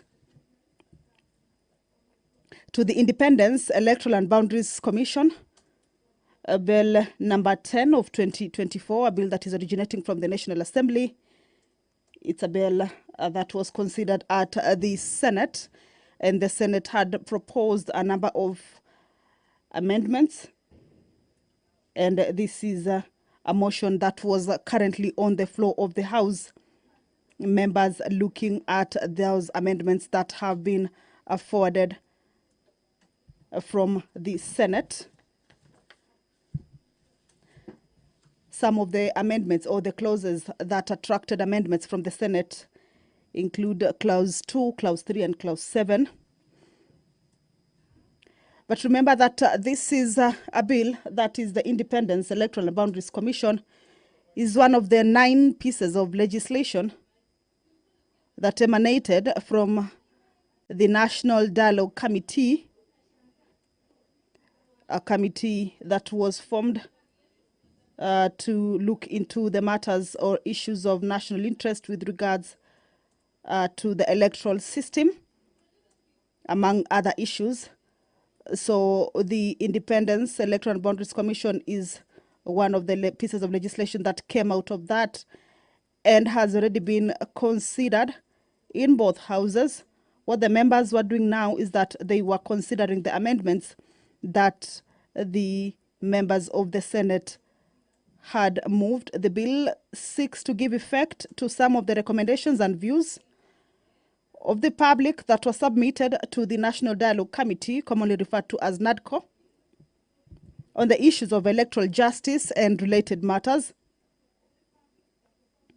outstanding constitutional matters, fidelity to political parties or coalitions, as well as the law on multi-party democracy.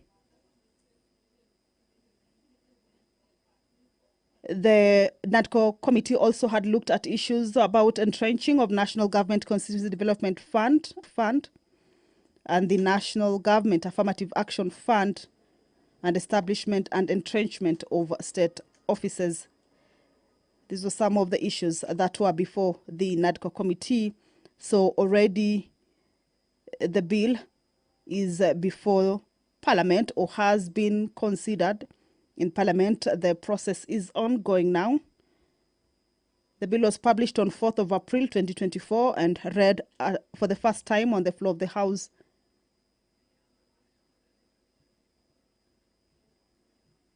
It was considered and passed with amendments by the National Assembly on the 2nd of May 2024. Now, the bill, remember, is one that concerns counties. And with this regard, it was forwarded to the Senate for consideration pursuant to the House Standing Order number 142 of the National Assembly. So the Senate considered the bill and proposed a number of amendments. But the bill generally seeks to amend the Independent Electoral and Boundaries Commission Act, Cap 7C, to clean up the Act by deleting obsolete provisions, amend Section 6 of the Act and include experience in accounting or information and communication technology as additional professional qualifications for appointment as a member of the Independent Electoral and Boundaries Commission.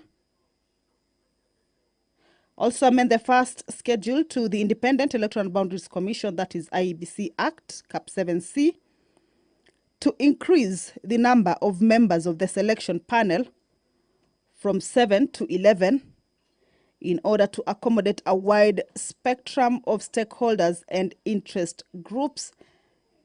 Remember, this was a conversation and it led to the proposal that the number of the members of the selection panel be increased so that it could include a wider spectrum of stakeholders and interest groups, as well as replace the current 5th schedule of the Act with a new and updated schedule. These are some of the amendments. Also, make consequential amendments intended to align the Act to the judgment of the High Court in Katiba Institute and 3 others versus Attorney General and 2 others. in a 2018 ruling where the High Court held that certain provisions of the Act were unconstitutional. These are some of the amendments, or these are some of the proposals in the bill or contents that the bill seeks to cure or bring forward. Now, the Senate considered and passed the bill with amendments on the 11th of June, 2024. And that is when they transmitted the amendments to the National Assembly seeking concurrence. The amendments were further or subsequently referred to the Departmental Committee on Justice and Legal Affairs for consideration. And that is why the motion on the consideration of the Senate amendments to the Independent Electoral and Boundaries Commission has been moved by the Chairperson, Departmental Committee on Justice and Legal Affairs, Honorable George Murugara, that those amendments be now considered. So that was the business that was on the floor of the House before the minority whip informed or stood on a point of order to inform the Speaker that the House does not have the required number of members during the proceedings of the House. As we have seen, 2 members have walked in. Remember, that is a 10-minute quorum bell as directed by the Speaker, Honorable, that is the Deputy Speaker, Honorable Gladys Boss. Those are members getting into the chambers, of course, in their numbers, and in a few, I believe that quorum will be achieved before the Independence, Electoral and Boundaries Commission bill, or before this particular business that was on the floor of the House. The members just concluded considerations on the finance bill that has been read for the second time. As per the traditions, the sergeant-at-arms who keep tabs with the numbers, once the number is achieved, they alert the Speaker and the clerk, and the House will be called to order for the proceedings to continue. Allow me to hand you over now back to the proceedings of the House.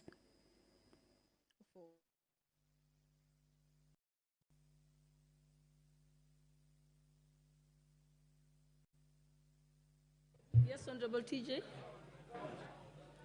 You want to contribute? You want to contribute? Yeah, just hold on. Who was the last person? Oh, but he had finished. Okay, you may proceed. Proceed, Honorable TJ.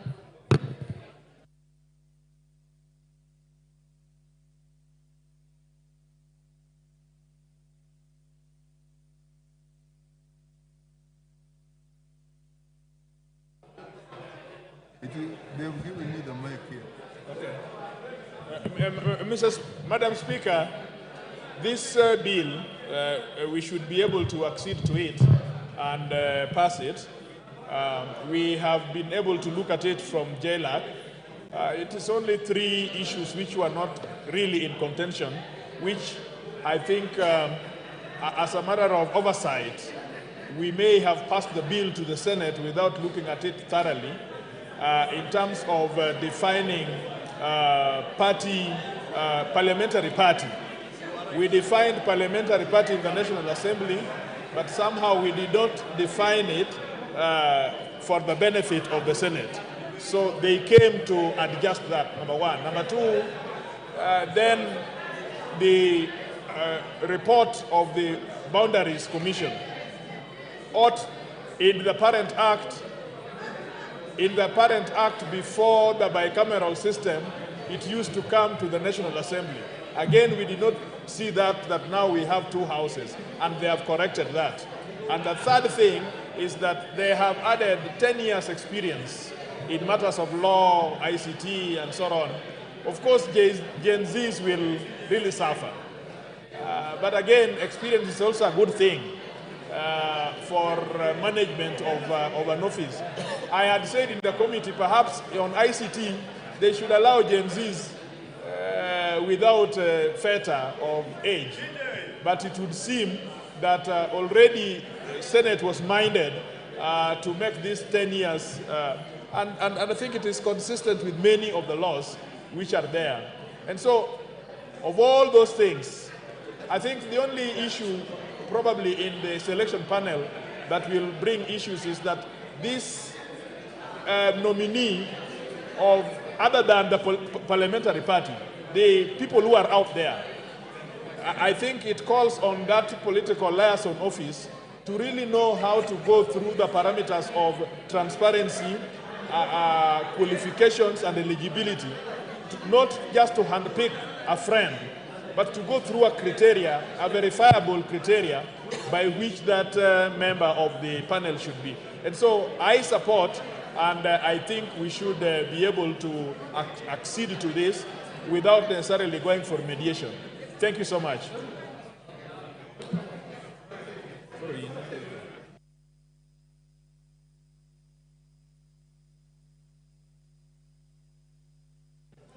No, you can't do that. You can't do that. Minority leader. There is an order.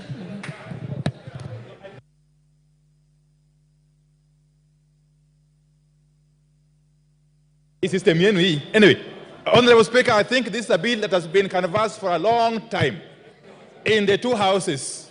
It has gone through rigorous scrutiny, and I think it is the right time now for us to bring it to a closer.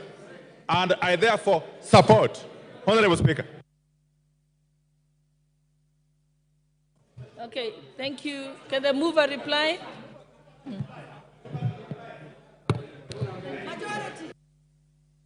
The mic. Thank you. Thank you very much, Madam Speaker. Madam Speaker, allow me to thank everyone who has contributed to this. This is purely routine, and in my view, there is no contention as regards the proposed amendments. With those remarks, I beg to reply.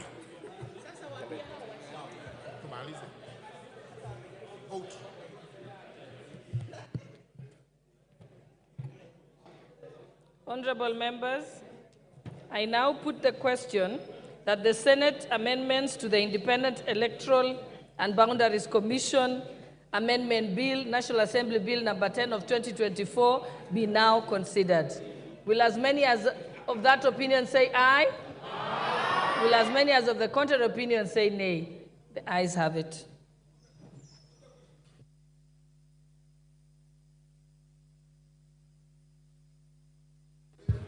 Next order.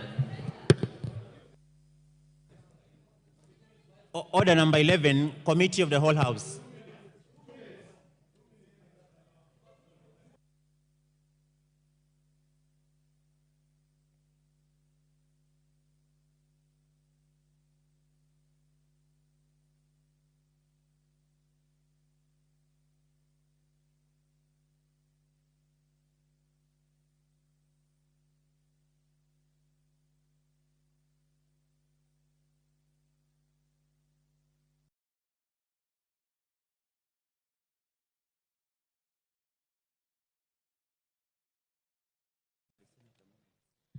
Honorable members, we are in the Committee of the Whole House to consider the Independent Electoral and Boundaries Commission Amendment Bill, National Assembly Bill number 10 of 2024. Senate amendment to clause 2, 3, and 7. I propose the question that the Senate amendments to clause 2, 3, and 7 be now approved. I now put the question that is the Senate amendments to clause 2, 3, and 7 be now approved. Will as many as of that opinion say aye? Aye. Will as many as of a contrary opinion say nay? The ayes have it. Mover? Chair? Yes.